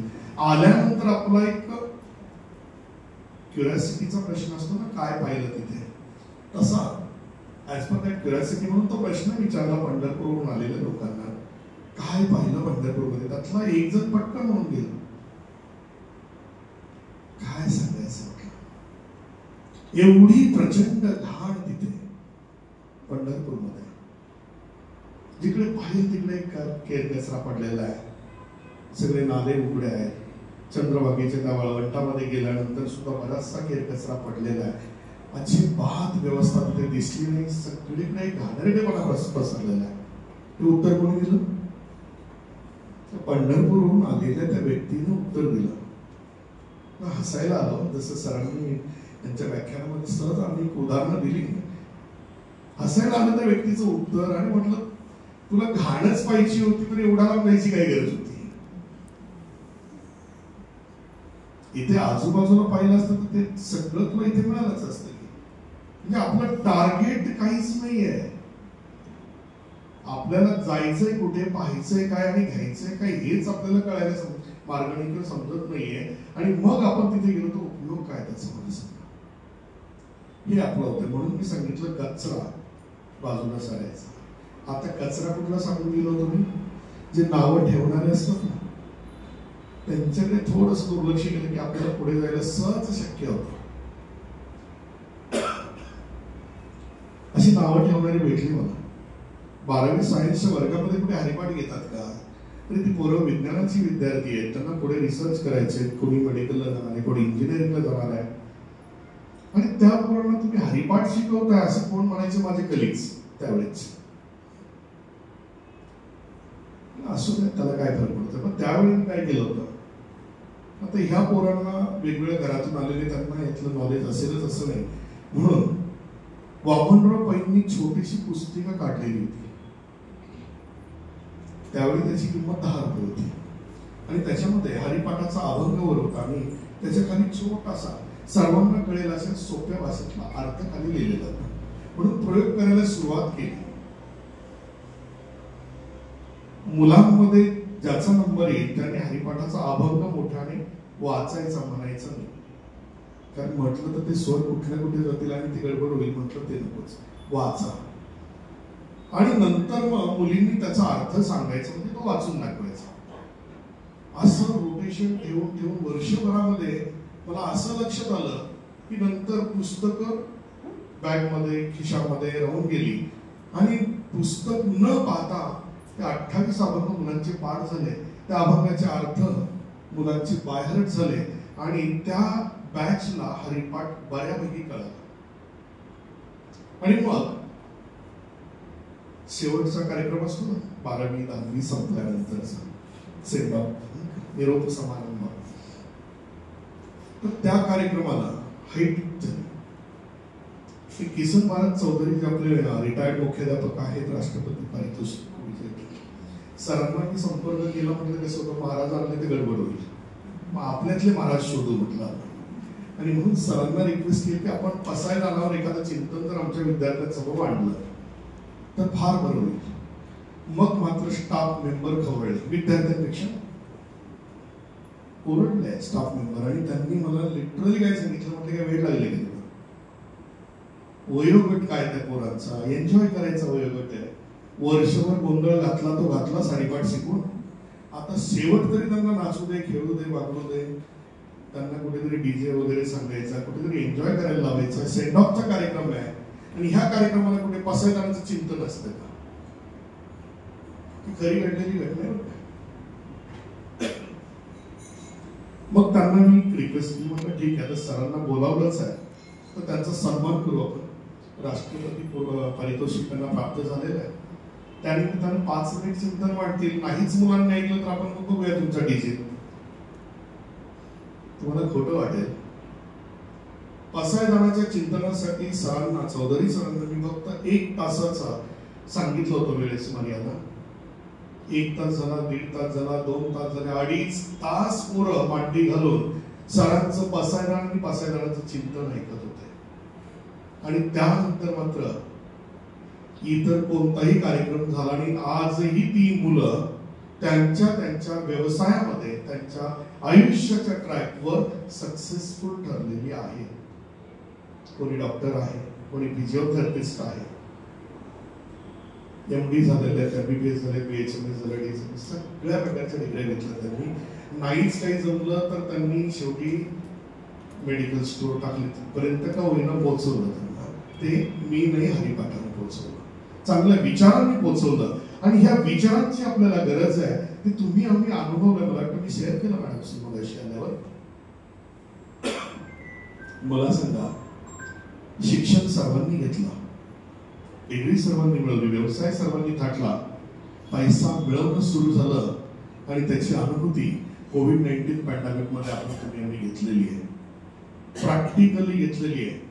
खरंच त्या डॉक्टरांना डॉक्टर म्हणायचं का की ज्यांनी त्या पेशंटवर ट्रीटमेंट करता करता 7 आणि 8 आणि 9, 10 लाखांची बिलं सहजपणे फाडली. कुठे गेली होती त्या डॉक्टरांमधली माणुसकी, कुठे गेलं होतं त्या डॉक्टरांमधलं देव? पण मला सांगा, ज्या वेळेला डॉक्टरांकडे आपण जातो एखादा आजार झाल्यानंतर, त्या वेळेला आपल्यासाठी देवापेक्षा कमी त्याची अनुभूती नक्कीच नसते. लक्षात घ्या. अगदी त्याने विषाची गोळी दिली आपल्याला तरी आपण विश्वासाने ती गोळी भक्षण करतो, खातो. एवढा विश्वास आपण त्या डॉक्टरवर ठेवतो. ठेवला की मला सांगा तुम्ही.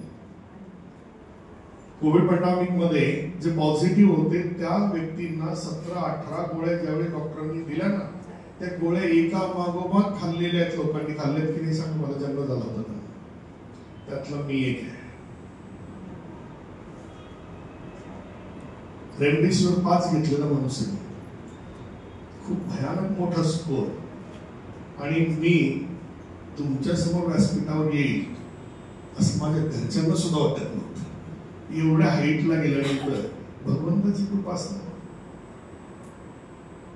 कमीत कमी 4 वेळा तिथपर्यंत त्या पायरीला हात लावून आलेला माणूस, काहीच वाटत नाही. त्याचं कारण आहे, सगळे जवळून आजार पाहिलेले, जवळून.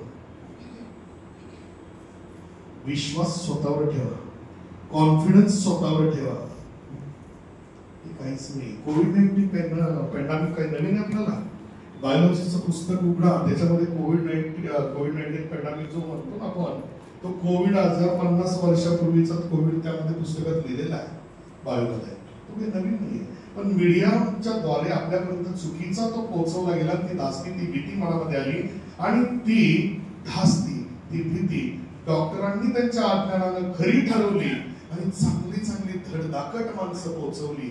हे भविष्यात कधी घडू नये असं जर आपल्याला वाटत असेल तर त्यासाठी संत साहित्य आणि संत साहित्याच्या व्हॅल्यू एज्युकेशन मधून मुलांना जर आपण खऱ्या अर्थाने घडवण्याचा प्रयत्न केला तर नक्कीच पुढची पिढी ही सुज्ञान माणसं बनायला काही वेळ लागणार नाही असं मला वाटतं. आणि तोच प्रयोग आम्ही तिथे करतोय. संतपीठ म्हणजे वेगळं काही नाही लक्षात घ्या. जगद्गुरु तुकाराम महाराजांच्या नावानं एक विचार समोर आला की चला आपण असं काही करू शकतो का. आणि ज्यावेळी तो विचार समोर आला, स्टेट बोर्डचा सिलेबस आम्ही चेक केला. स्टेट बोर्डच्या सिलेबस मध्ये सॉरी टू से, परंतु व्हॅल्यू एज्युकेशनला कुठे व्हॅल्यूज राहिला नाही हे दिसून आलं. आणि व्हॅल्यू एज्युकेशन हे आपल्यातून निघून गेलं. त्याचं कारणही आपणच आहे थोड्या फरकाने. कारण मूल्य शिक्षणाचं मला आठवतं पहिला तास हा मूल्य शिक्षणाचा असायचा, बरोबर आहे का. आणि वर्ग शिक्षक हा व्हॅल्यू एज्युकेशनचा तास हा त्यांच्या विषयासाठी वापरलेलं पण मी पाहिलेलं आहे. रिमार्क पण तसे दिलेले आहेत. म्हणजे घालवण्यासाठी आपणच कारणीभूत असतो लक्षात. म्हणजे हा एकच विषय नाहीये.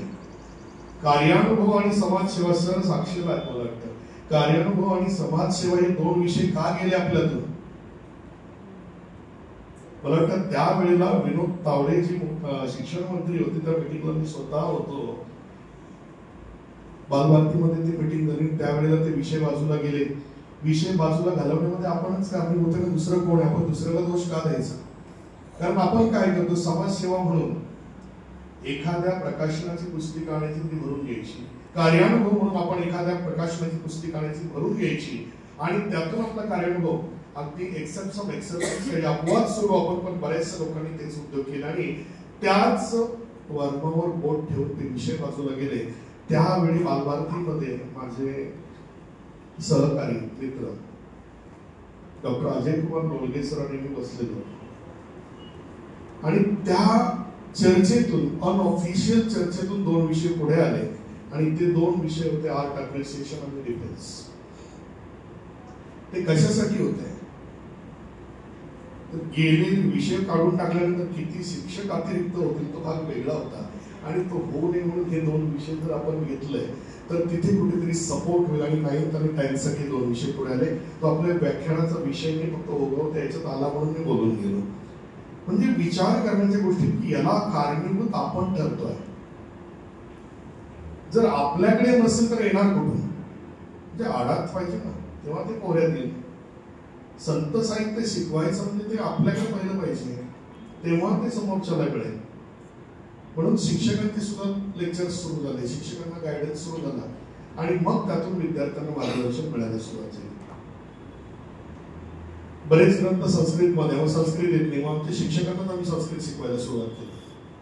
शिक्षक आमचे संस्कृत मध्ये लिटरेट झाले आणि मग ते मुलांना शिकवायला लागले आणि त्याचा प्रयोग केला. 3.5 वर्षाची अगदी नर्सरीची मुलगी सुद्धा भगवद्गीता श्रीमद भगवद्गीता अगदी प्रॉपर त्या ठिकाणी करू शकते हे आम्हाला अनुभवायला मिळालं.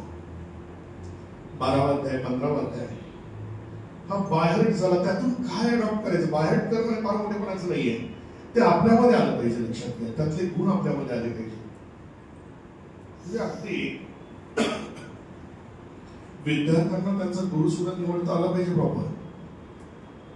कोणालाही गुरु म्हणण्याचा योग्य नाही. मी नाही सांगत. मौली ज्ञानेश्वरीच्या पहिल्या अध्यायात सांगतात, म्हणून जाणते गुरु भजिजे त्यांनी कृतकार्य होईजे जैसे मूळ सिंचने सहजे शाखा पल्लव संतोष. ही शिकवण माऊली देत आहेत आणि अशी देत नाहीत. लक्षात घ्या. म्हणजे माऊलींची ज्ञानेश्वरी उघडल्यानंतर किंवा तुकाराम महाराजांचा गाथा उघडल्यानंतर या गोष्टींची अनुभूती आपल्याला येते विथ एक्झाम्पल प्रेझेंटेशन. जे आपण बऱ्याच वेळा काय करतो आपल्या विद्यार्थ्यांना. शिंदे सर मी बोलतो ते बरोबर आहे ना. काय होतं तुम्ही ओवी पाहिली. आता सहजपणे एक ओवी बोलून गेलो. माऊलींची पहिल्या अध्यायातली ओवी मला सांगितली. चांगला शिक्षक, हाडाचा शिक्षक, प्रामाणिक शिक्षक कन्सेप्ट क्लिअर करण्यासाठी काय करतो. जाऊ देतो शिक्षक बाजूला. उदाहरण देतो. आमचे कीर्तनकार काय करतात, प्रवचनकार काय करतात, अभंग समजावं म्हणून दैनंदिन जीवनातली उदाहरणं देतात. बरोबर आहे की नाही. किंवा पुराणातले इतिहासातली काही उदाहरणं तुमच्या समोर ठेवतात. ती उदाहरणं महत्वाची आहेत ना. मग माऊलींनी तेच केलं की पूर्वार्ध आणि उत्तरार्ध या ओळीचं तुम्ही जर पाहिला, मनोनी जाण ते न गुरु बचिजे, काय होईल जाणे तेने कृतकार्य होईजे. कसं होईल ते एक्झाम्पल उत्तरार्धामध्ये, जैसे मूळ सिंचने सहजे शाखा पल्लव संतोषी. मला सांगा, शहरामध्ये झाडाला पाणी देताना पण पाणी कसं देतो? झाडाला पाणी देताना तो पाईप आपल्या हातामध्ये असतो आणि आपण झाडावर पाणी मारत असतो. बऱ्याच वेळा पाहायला मिळतात नाही. शिकवण कुठे होता? जैसे मूळ सिंचन, आणि त्यानंतर काय होणार आहे? शाखा आणि पल्लव संतोष. म्हणजे आपल्याला पाणी कुठे द्यायचं ते पहिले लक्षात आलं पाहिजे. हे माऊलींनी उत्तरार्धामध्ये त्या ठिकाणी ओळीच्या माध्यमातून सांगितलेलं आहे. जैसे मूळ सिंचने, मुळांना पाणी दिल्यानंतर काय होतं? शाखा पल्लव संतोषी. तसं आपण काय केलं पाहिजे? निवृत्तीनाथ आणि माऊली दोघांचं रिलेशन तुम्हाला माहिती आहे. मी मगाशी बोलता बोलता सांगून गेलं होतं की नाथ संप्रदायापासून आलेली संकल्पना माऊलींपर्यंत आली. मी त्या मुद्द्यावर थोडासा कनेक्ट होतोय आणि इथे येतोय. मला मी सुरुवातीलाच उभं राहिल्यानंतर सांगितलेलं होतं की ही संकल्पना नाथ संप्रदायापासून आलेली आहे. असं का म्हटलं मी? कारण गुरु आणि शिष्य एक एक होते. ज्या शिष्याला जो गुरु पाहिजे त्या गुरुकडे गेल्यानंतर गुरु तो शिष्य अडॉप्ट करायचा आणि त्याला फक्त लिटरेट करायचा. नाही आला तो शिष्य आपल्याकडे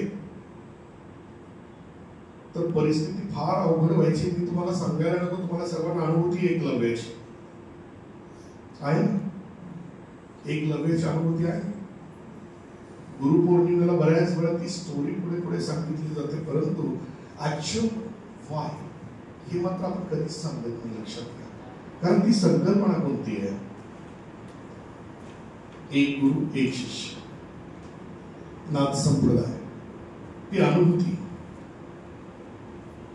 नाथ संप्रदायामधून गहिनीनाथांच्या माध्यमातून निवृत्तीनाथांपर्यंत आली. निवृत्तीनाथांच्या माध्यमातून त्यांचं शिष्यत्व स्वीकारलेल्या ज्ञानदेवांपर्यंत आली. आणि या ज्ञानदेवांनी काय केलं? जे गुह्य होतं ते प्रगट. बरोबर? प्रगट गुह्य बोले हे माऊलींच्या त्या आत्मीमध्ये आपल्याला दिसून येतं. हे का केलं? सरांनी छान उदाहरण दिलं होतं त्या ठिकाणी. त्यालाच अनुसरून एक पुढचं वाक्य मी बोलून जातो. पसायदानामध्ये माऊलींनी हेच सांगितलंय तुम्हाला. हेच गुण त्या ठिकाणी दिले. वाईट कोण आहे याच्यात तुम्हाला सांगा? या समाजातला कोणीही वाईट नाहीये. सगळे चांगले आहेत. सगळे चांगले आहेत. फक्त त्यांच्यातला जो वाईट गुण आहे त्या वाईट गुणाने त्याला त्या ठिकाणी थोडस काहीतरी कनेक्ट झालेलं. ते वाईट जर काढून टाकलं आपण तर सर्व चांगलं आहे ना.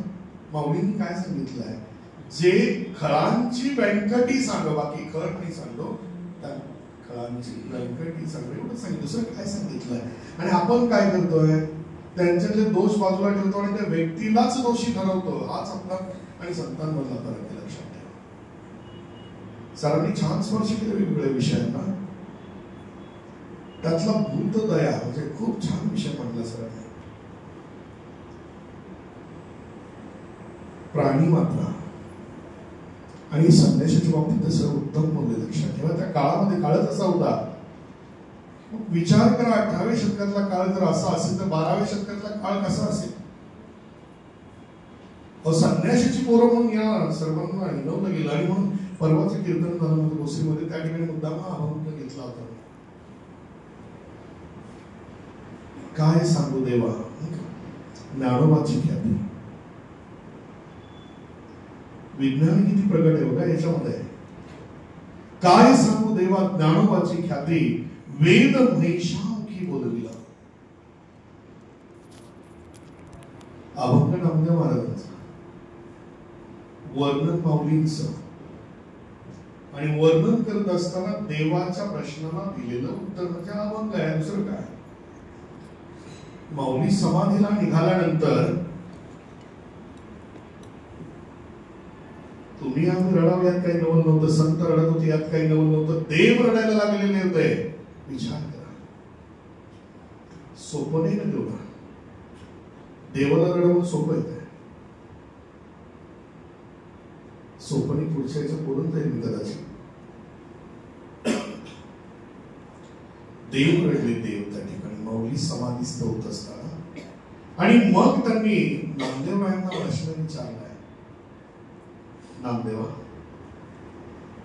अरे सर्वसामान्य माणसं रडतायत, माऊली समाधीला निघाले, यात काही वेगळं नाही. तुमच्या सर्व संत रडतायत, यात काही वावगं नाहीये. पण माझ्या डोळ्यात पाणी यावं असं काय केलं माऊलींनी? तर काय केलं माऊलींनी काय देवाला माहिती नव्हतं का? परंतु तरी सुद्धा नामदेवाला विचारलेल्या प्रश्नाला उत्तर देत असताना नामदेव उत्तर देत आहेत, काय सांगू देवा? बरोबर आहे की नाही? आता यामध्ये प्रश्न आणि उत्तर कसं आहे बघा. एखाद्या विद्यार्थ्याला परीक्षेमध्ये मार्क कमी पडले आणि त्याला शिक्षकांनी विचारलं की या विषयामध्ये परीक्षेमध्ये मार्क का कमी पडले, तो डायरेक्ट बोलायला सुरुवात करतो, काय सांगू सर तुम्हाला? तो काय सांगू त्यावेळेस पासून आलेला आहे. देवाने प्रश्न विचारल्यानंतर नामदेवराय सांगतायत, काय सांगू देवा, ज्ञानोबाची ख्याती म्हणून रडायला येते तुम्हाला. वेद महिषामुखी बोलविल. आता खरं तर ह्या शब्दावर मी थोडा जोर मुद्दाम दिलेला होता, म्हणजे संत साहित्य का शिकलं पाहिजे आपण. आता मी 2 गोष्टी अनुभवल्यात लक्षात. एक लेखिका आहे, त्या लेखिकेने तिच्या पुस्तकामध्ये त्याचा उल्लेख केला, आणि एक भाषण देणारं व्यक्तिमत्व आहे आणि त्याचं युट्यूबला त्या ठिकाणी ते भाषण आहे आणि त्याने त्या ठिकाणी असा उल्लेख केलेला आहे बघा. किती दुर्दैव, म्हणजे का शिकायचं संत साहित्य आणि का तिकडे जायचं याचा थोडासा स्पर्श करून जातो. त्यामध्ये असं लिहिलं गेलेलं आणि असं म्हटलं गेलेलं, 2 गोष्टी मी एकत्र आणल्या. त्या लेखिकेचं नाव पण माझ्याकडे आहे, पण मी बोलू इच्छित नाही, दुर्दैव माझं आहे. कारण अशा लोकांना नाव घेऊन मोठं करणे इतपत ते मोठे नक्कीच नाही आहेत. त्यांच्या बुद्धीची आणि त्यांच्या विचारांची कीव करावीशी वाटते, ती कीव एवढ्यासाठी आहे. त्यातलं सायन्स बाजूला ठेवलं, त्यातलं लॉजिक बाजूला ठेवलं, आणि त्यांनी त्या पुस्तकामध्ये किंवा त्यांच्या व्याख्यानामध्ये असं बोलून गेले, रेडे नावाची जी गृहस्थ, रेडे नावाची एक जमात आहे, कनिष्ठ वर्गातली जमात आहे, आणि त्या कनिष्ठ वर्गातील त्या जमातीला रेडे नावाच्या त्या जमातीतल्या व्यक्तीला माऊलींनी वेदांच्या श्रुती बोलायला लावल्या. आणि आणि आणि 3 वेळा म्हटलं लक्षात घ्या, 3 वेळा बोलण्यामागे अर्थ आहे त्याच्यामध्ये.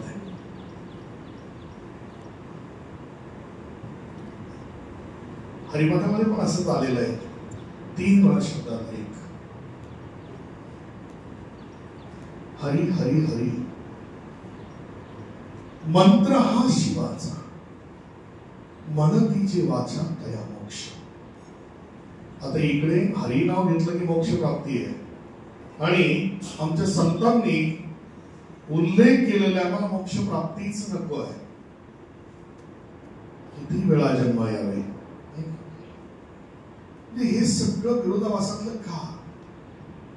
खूप मोठा चिंतनाचा विषय आणि खूप सखोल त्याचा विषय. लक्षात घ्या, ती लँग्वेज, ती बोलण्याची पद्धती, ती भाषेची पद्धती, भाषेची शैली फार वेगळं आहे, फार अगाध आहे. लक्षात घ्या. फक्त आपण थोड्याशा चिंतनाकडे येतोय, तर त्या व्यक्तींना उद्देशून आमचे संत थोडेसे वेगळ्या पद्धतीने म्हणतात की अशा पद्धतीची लोक या ठिकाणी या कलियुगामध्ये कदाचित पुढे जाऊन जन्माला येतील, आणि म्हणून त्यांनी रेडे शब्द नाही वापरला. एकाचा अभंगा त्या रेड्यामुखी वेद बोलविला, गर्भ बीजांचा रविला, असं म्हटलं एकाच ठिकाणी आहे. पण बऱ्याच ठिकाणी या संतांनी शब्द काय वापरलाय, महिषी पुत्र. रेडे नावाची जमात आहे, त्यांचं कुळ कुठलं आहे, प्रश्नचिन्ह येतो ना कुठेतरी, विचार कुठेतरी होतो ना, मला तिकडे जायचं नाहीये. म्हणजे अशा पद्धतीचं विचित्र वातावरणाने आपल्या संतांचे जे विचार आहेत ते कदाचित भविष्यामध्ये पुसले जाणार नाहीत ना, त्यातलं विज्ञान कुठेतरी दुरावस्था होणार नाही, आणि म्हणून ही सर्व आणण्याची गरज आहे. लक्षात. भूगोल कुठून आला, विज्ञान कुठून आलं, सायन्स कुठून आलं? 16व्या वर्षातल्या एका मुलाला समजावं. ज्ञानेश्वरी उघडा तुम्हाला लक्षात येईल, भूगोल शब्द त्यामध्ये आलेला आहे. एखादं लहान बाळ जन्माला येतं, जन्माला येण्याच्या अगोदरची जी स्थिती आहे ना, त्या स्थितीचं वर्णन त्या ठिकाणी ज्ञानेश्वरीमध्ये केलेलं आहे. त्या ओव्यामध्ये केलं, त्या ओव्या माझ्याकडे आहे. सूर्याचं चालणं आहे की नाही आहे, पृथ्वी गोल आहे की नाही आहे, पृथ्वी गोल आहे गॅलिलिओने सांगावा किंवा आमच्या माऊली ज्ञानेश्वरी 12व्या शतकात काय केलं? मग खूप मोठा विषय आणि खूप मोठं विज्ञान आहे. लक्षात घ्या, आणि विज्ञान आपल्याला समजलं पाहिजे. संतांचं विज्ञान आपल्या समोर आलं पाहिजे. आणि हे वैज्ञानिक संत जे आपल्याला जीवनाचा आकार आणि आधार देणारे संत आहेत, जीवनातल्या सर्व अडचणींवर मात करायला लावणारे संत आहेत, हे आपल्या मुलांना कळालं पाहिजे. शिक्षकांना पहिलं कळालं पाहिजे आणि ते आपण त्या ठिकाणी शिकवलं पाहिजे. म्हणून गेल्या वर्षी आम्ही काय केलं, शिक्षकांनाच पैठणला घेऊन गेलो. पैठण काय, नेवासा काय, नेवासातला पैसखांब काय, हे तुम्ही पहा. कोणीतरी वाचलेलं त्या ठिकाणी ऐकायचं आणि सांगितलेलं ऐकायचं आणि मुलांना सांगायचं असलं थर्ड नॉलेज होतं, थर्ड पार्टी नॉलेज. तुम्ही पहा, या वर्षीची ट्रिप आमची कुठे पंढरपूरची आहे. शिक्षकांची अनुभूती हे विद्यार्थ्यांना का कळावं आणि हे का स्वीकारलं, आणि त्याच्यापुढे इंग्रजीचं महत्व, एवढं 2 गोष्टी बोलतो मी आणि मग पुढे जातो. मी थांबतो, चुकून बोलला सुद्धा पुढे जातो. कारण काय होत आहे, विषयच एवढा मोठा आहे की त्याला फुल स्टॉप नाहीये. जसं सरांनी म्हटलं पहा, 39व्या वयामध्ये, 39 पर्यंतच्या वयामध्ये एवढं काही त्या ठिकाणी सांगून गेले, सांगितलं, मांडलं की जे बोलून सुद्धा संपणार नाहीये. आणि तुम्ही ऑब्झर्व करा नक्की, माऊलींचं वय, तुकाराम महाराजांचं वय आणि सरांनी आपल्यासमोर मांडलेलं स्वामीजींचं वय आणि आपलं वय, किती मोठा फरक आहे. का त्यांना मिळवता आलं, का आपल्याला मिळवता येऊ नये? सर्व स्टुडंटसाठी फक्त एकच वाक्य माझ्याकडे आणि मी नेहमी बोलत असतो, त्या everything is possible. Everything is possible. याच्या उलट काय आहे, नथिंग इज इम्पॉसिबल. या सृष्टीमध्ये जर तुम्हाला मिळवायचं असेल ना, तर प्रत्येक गोष्ट तुम्ही मिळवू शकता. दुर्दैव आपल्या विचारांचं आहे, 1 डिग्री मिळवल्यानंतर आयुष्यात आपण सॅटिस्फाईड होतो. हे आपलं किती मोठं दुर्दैव, किती क्षुल्लक विचार आहे. एका डिग्रीवर आपली रिटायरमेंट होते, एका डिग्रीवर आपलं आयुष्य संपून जात आहे.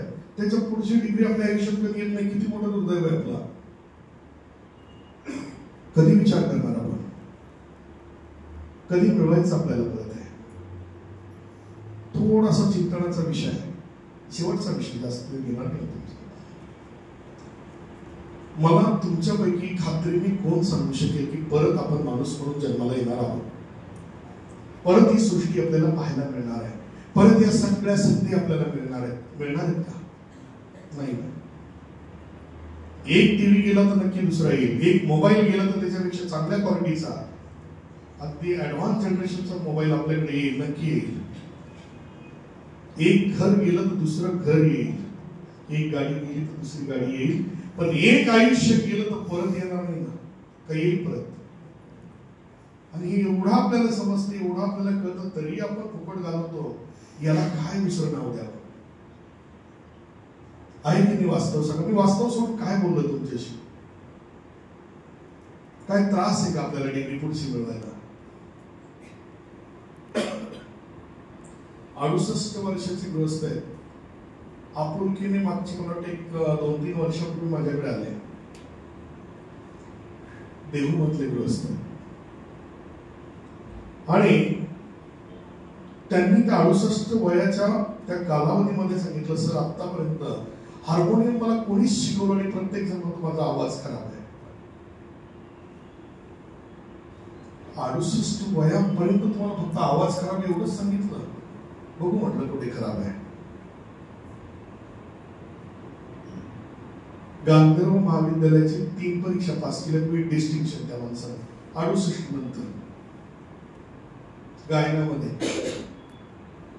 एकच वाक्य काय, एव्हरीथिंग इज अवघड नाहीये. आणि 40ची 45ची माणसं येतात, आता वय झालं आमचं, आता कधी शिकायचं, हे बोलणारी माणसं आहे. आता जे आमचं स्वप्न होतं ना ते रागून गेलं, तर आमच्या मुलांनी केलं पाहिजे. मीन्स पॅरेंटल एस्पिरेशन हे आता चालतंय. मला गायन शिकायचं होतं, मला तबला शिकायचं होतं, मला बकावत शिकायचं होतं, नाही जमलं त्यावेळी परिस्थिती नाही. आता मुलाकडून करून घेतो म्हणून मुलाचंच आयुष्य वाट लावायला निघाले ते. 1 मिनिटाचा वेळ त्या पोरांना नाही हो. सांगा ना त्या पालकांना, तुमच्या मुलांना खरंच ट्युशनची गरज आहे का? त्यांची जिथे जिथे इच्छा जिथे आवड असेल ना ते त्यांना द्यायला सांगा. मॅडमने मगाशी सांगितलं, हेच आपल्याकडे नाहीये. 2 वर्षात मास्टर होतो आपण, 2 वर्षात मास्टर. बॅचलर व्हायला किती नॉलेज मिळतं हा परत संशोधनाचा विषय आहे. परदेशात हे नाहीये. परदेशातली शिक्षण पद्धती वेगळी आहे. मुलं तिकडे एवढी स्किल्ड का होतात? IQ चेक केल्यानंतर, त्याचे इंटरेस्ट चेक केल्यानंतर, त्याची आवड चेक केल्यानंतर त्याचं नॉलेज त्याला दिलं जातं आणि त्यातली मास्टरी त्याला मिळते आणि आपण म्हणतो परदेशातली मुलं पुढे जातात. माझ्या छोट्या भावाच्या मुलाला मी सहज प्रश्न विचारला होता, म्हटलं तुला इथे राहायला आवडतं का जपानमध्ये? कारण तो जपानमध्ये राहिला 3 वर्ष, म्हणून त्याला विचारलं सहज प्रश्न. तो म्हटला नाही, इथे जपानच बरं आहे.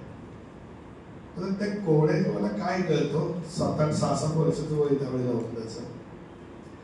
म्हणून मी भावाला प्रश्न विचारला, असं का म्हणतं? आणि मग चर्चेतून पुढे आला.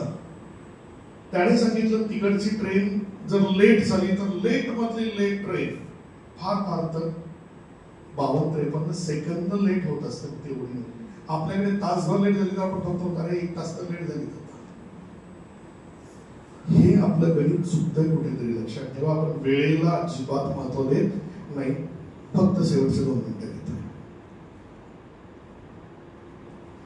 चालेल ना? काय होतं, परवाचा अनुभव, 2 तासाचं कीर्तन संपलं, म्हटलं आता थांबूया आपण. तर एक आजी होते समोर, म्हटलं तो एक मुद्दा राहिला होता ना अर्धा, तो थोडासा सांगा ना पुढे. त्याच्यात 15 मिनिटं गेले परत. काय होतं ते परत 15 मिनिटाची माफी मागावी लागते नाही का? आमचे सिद्धेश्वर वेळेच्या बाबतीत फार स्ट्रिक्ट आहेत आणि नेमके बाजूला आहेत ते. विषय कुठला फक्त थोडक्यात सांगतो, लक्षात घ्या. विद्यार्थ्यांना संत साहित्य का शिकवायचं हा एक विषय. कारण त्यांना जर चांगला माणूस, मूल्याधिष्ठित माणूस घडवायचा असेल तर त्याची आजची गरज आहे. NEP 2020 आपल्याकडे आलं. बाकी सगळं तुम्ही वाचलेलं असेल. आपल्याला कंपल्सरी मुख्याध्यापक म्हटल्यानंतर ते पहिलं आपल्याला कळायला पाहिजे. त्यातला फक्त एक महत्वाचा घटक आहे सब्जेक्ट इंटिग्रेशन. तेवढं फक्त शिक्षकांना समजावून दिलं तर विद्यार्थ्यांपर्यंत सहजपणे तो विषय इझिली पोहोचतो. हा माझा अनुभव आहे. What is subject integration? Within 1 minute ते फक्त कसे पहा. तर माझ्या लहानपणी म्हणजे शाळेच्या त्या आयुष्यामध्ये मला असं सांगितलं होतं, x + y bracket square, x + y त्याचा कंसाचा वर्ग, त्याचा विस्तार कसा असतो? x² + 2 xy + y². हे का काही नाही पाठ करायचं. हे असं का पाठ करायचं असतं? तर पाठ करायचं असतं म्हटल्यानंतर शिक्षकांच्या पुढे कोणी बोलावं? ऐकत धाडस केलं पाठ. आता कळालं ते x + y bracket square means x² + 2xy + y² y and how. मग हे इंटिग्रेट करायचं असेल तुम्हाला, गणित माझा विषय नाही. काही नाही, बॉक्स करा ना चांगले छान पैकी. दोन मोठे स्क्वेअर करा. बरोबर. एका मोठ्या स्क्वेअरला एक्स नाव दिलं, त्याची सगळ्या बाजू कशी येतील? एक्सच येणार आहे. छोटा बॉक्स आहे त्याला वाय नाव द्या, त्याची बाजू असते तर वाय येतील. बरोबर. दोन आयत तयार करा. एक मोठी बाजू आहे ती एक्स असणार आहे, छोटी काय असणार आहे? वाय असणार आहे. छोटा असेल त्याची तीच बाजू अवस्था असणार आहे. घरी गेल्यानंतर ड्रॉ करा. तर तुमच्याकडे आहे ना ते दिलेलं साहित्य, लक्षात येईल तुम्हाला. स्क्वेअर चौरस, त्याचं क्षेत्रफळ एरिया कसा असतो? Side square.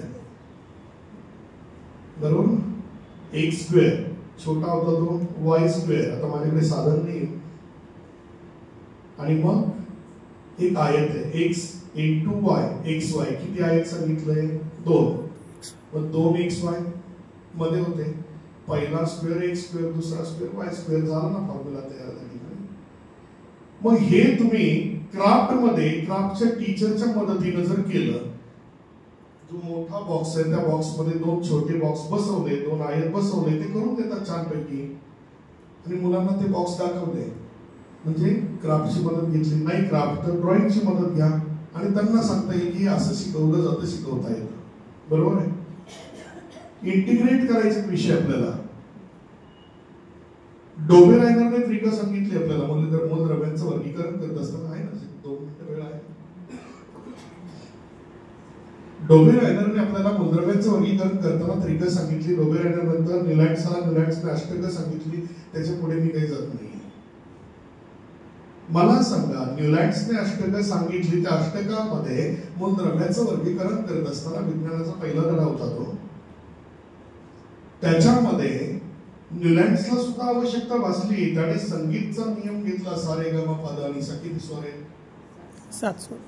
बरोबर. एक गुणधर्म असणारी 7 जी मूलद्रव्य होती ती एका लाईन मध्ये मांडली. 8वं मूलद्रव्य पहिल्यासारखं होतं, ते पहिल्याच्या खाली आलं. म्हणजे संगीत कुठे आलं? विज्ञानात. विज्ञानामध्ये. हे आपण विसरतोय.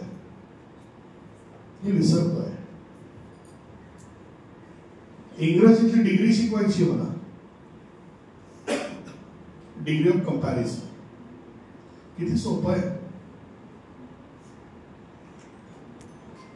एक छान उंच मुलगा वर्गातला उभा करा आणि एक सगळ्यात छोटा मुलगा उभा करा. डिग्री ऑफ कंपॅरिझन मधली कुठली डिग्री झाली? ती कंपॅरेटिव्ह डिग्री. त्या वर्गातला सगळ्यात हुशार मुलगा पुढे घ्या आणि बाकीची मुलं बाजूला ठेवा. ती कुठली डिग्री झाली? सुपरलेटिव्ह डिग्री झाली. आणि दोन्ही इक्वल सारखी मुलं समोर ठेवा. ती डिग्री कोणती होणार आहे? पॉझिटिव्ह डिग्री होणार आहे. काय अवघड आहे मला सांगा. कुठे लागलं काय? ज्यावेळी SCRTच्या कॅम्पस मध्ये माझ्याकडे गडचिरोलीतली एक टीम होती, त्यांना मी ट्रेनिंग देत होतो. त्यावेळी संगीतचा अभ्यासक्रम मी लिहिलेला होता. त्यावेळी त्या व्यक्तीने मला प्रश्न विचारला, सर आमच्याकडे कसलं हार्मोनियम, आमच्याकडे कुठलं काय, आणि तुम्ही सांगता मुलांना शिकवा हार्मोनियम. म्हटलं हार्मोनियम असलंच पाहिजे असं कोणी सांगितलं? हार्मोनियम शिवाय सुद्धा हार्मोनियम शिकवता येतं की? डिग्री ऑफ कंपॅरिझन सारखा टॉपिक जर खडू फळ्याशिवाय तुमच्या समोर जर इथे येत असेल, गार्डन मध्ये गेलो आपण, गार्डन मध्ये 2 एकसारखी झाड असतील, पोरांना सांगता येतं ना आपल्याला, both trees are equal, this one is as tall as that one. Positive degree समोर आली ना. कशाच्या मदतीनं? Environmental science. म्हणजे हे वेगवेगळे जे विषय आहेत ना, ते विषय एकमेकांमध्ये गुरफटलेले आहेत आणि ते गुरफटलेले विषय आपल्याला एकत्रित आणण्यासाठी पहिली टीचरची, शिक्षकांची त्या स्टाफ रूम मध्ये जी विस्कटलेली मन आहेत ती पहिली एकत्र आणण्याचं काम आपल्याला करावं लागणार आहे. एका स्टाफ रूम मध्ये जे राजकारण चालतं ना, ते गावाच्या ग्रामपंचायतच्या इलेक्शन पेक्षा भयानक असतं. ते पहिलं आपल्याला इंटिग्रेट करावं लागेल. ते सगळं म्हणजे काम आपल्या सर्वांना करायचं आहे आणि ते केल्यानंतर जेव्हा सगळी मन एकत्र येतील, तेव्हा सब्जेक्ट टीचर एकत्र येतील. वेगवेगळे सब्जेक्ट टीचर एकत्र आले की त्यांचे सब्जेक्ट इंटिग्रेट होतील आणि विद्यार्थ्यांना खऱ्या अर्थानं योग्य ज्ञान मिळेल असं मला वाटतं. मला वाटलेलं फक्त तुमच्या समोर वाटलं. खऱ्या अर्थानं 2च विषयाला मी टच केला फक्त. की संत साहित्य व्हाय इट इज इसेन्शियल. आता त्याच्या पुढचं एकच विषय बोलतो, छोटासा 1 मिनिटाचा फक्त. Why English is required to us. Actually इंग्लिशची भीती वाटते आपल्याला. इंग्लिशची भीती कशामुळे वाटते मलाच कळलं नाही अजून. इंग्रजी कोणाला येत नाही, कोणाला येत नाही. इंग्लिश सगळ्यांना येतं. 150 वर्ष इंग्रजांनी उगीच राज्य नाही केलं इकडे. ज्या वयस्क राज्याने शाळा कशी असते कधी पाहिलेलंच नाहीये, शिक्षणाचं कधी तोंड पाहिलेलं नाहीये, ती आजी सहजपणे तुम्हाला म्हणते नीट बस. काय म्हणते, काय म्हणते ती आजी? नीट बस. नीट बस म्हणते की नाही मला सांगा, काय म्हटली आजी? मी परत प्रश्न विचारला तुम्हाला, आजी काय म्हणते? नीट बस. किती वेळा सांगितलं? त्यातला NEAT नीट हा इंग्रजी शब्द आहे, तर नीटचा अर्थ व्यवस्थित आहे.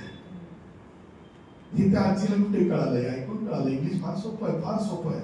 एवढं सोपं आहे, लक्षात घ्या की तुम्ही एक वेळ मराठी शिकायला जा, वेगळी लँग्वेज शिकायला जा तर अवघड आहे. पण इंग्रजी एवढं सोपं आहे, पण आपण त्याची भीती मनात घेतली आहे. सगळ्यांना इंग्लिश येतं, आपल्याला भीती कोणती आहे? आपलं हेल्पिंग वर्ब चुकेल की काय? एम वापरायचं, इज वापरायचं, आर वापरायचं, आय वापरायचं, ॲज वापरायचं, ॲड वापरायचं, काय वापरायचं याच्यातलं कन्फ्युजन आपलं कधी जात नाहीये. म्हणून इंग्लिश थोडं अवघड वाटतंय. Which form that is essential to use at a time of communicating with a person. कोणता फॉर्म वापरायचा त्या मेन वर्बचा, तेच आपल्याला कन्फ्युज करून टाकतं. आणि म्हणून आपण इंग्लिशची भीती मनात बाळगतो. याच्यापेक्षा वेगळं काही नाही. लक्षात ठेवा, why English is essential. If we want to enter in abroad, that time English is essential to us. जर आपल्याला 7 समुद्राच्या पलीकडे जाऊन आपलं संत साहित्य, आपले विचार, आपली परंपरा जर पुढे न्यायची असेल तर आपल्याला त्याची गरज आहे. Because actually we are Marathi, we are proud of Marathi, but Marathi is limited up to the boundary of Maharashtra. Hindi is limited up to the boundary of our country. And when we want to enter in abroad, that time English is too much essential because it is the world language.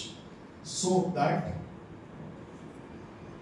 भाषेचा काही वेगळा अर्थ घेऊ नका. शेवटचं वाक्य बोलतो आणि थांबतो. Language is a means of communication, not more than that.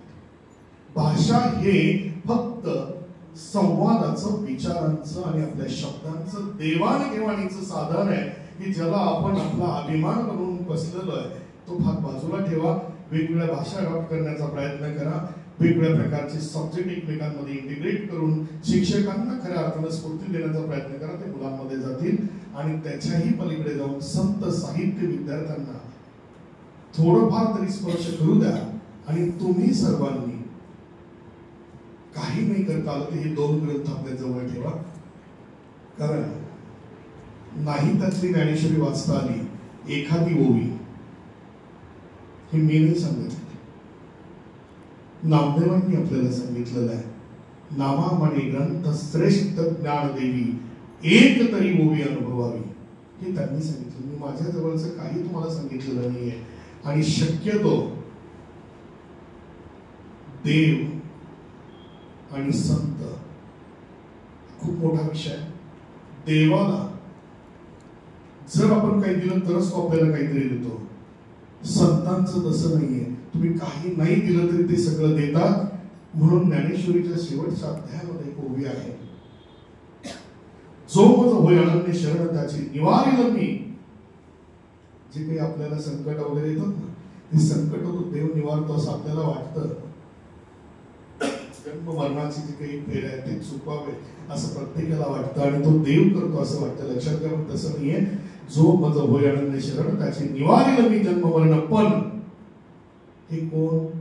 जर तो मला शरण आला तर, नाही तर नाही. म्हणजे देवाचं तत्व असेल, मी तुला देतो ना तर तेवढं तुम्हाला दिलं पाहिजे. जर दिलं तर मी तुला देईल.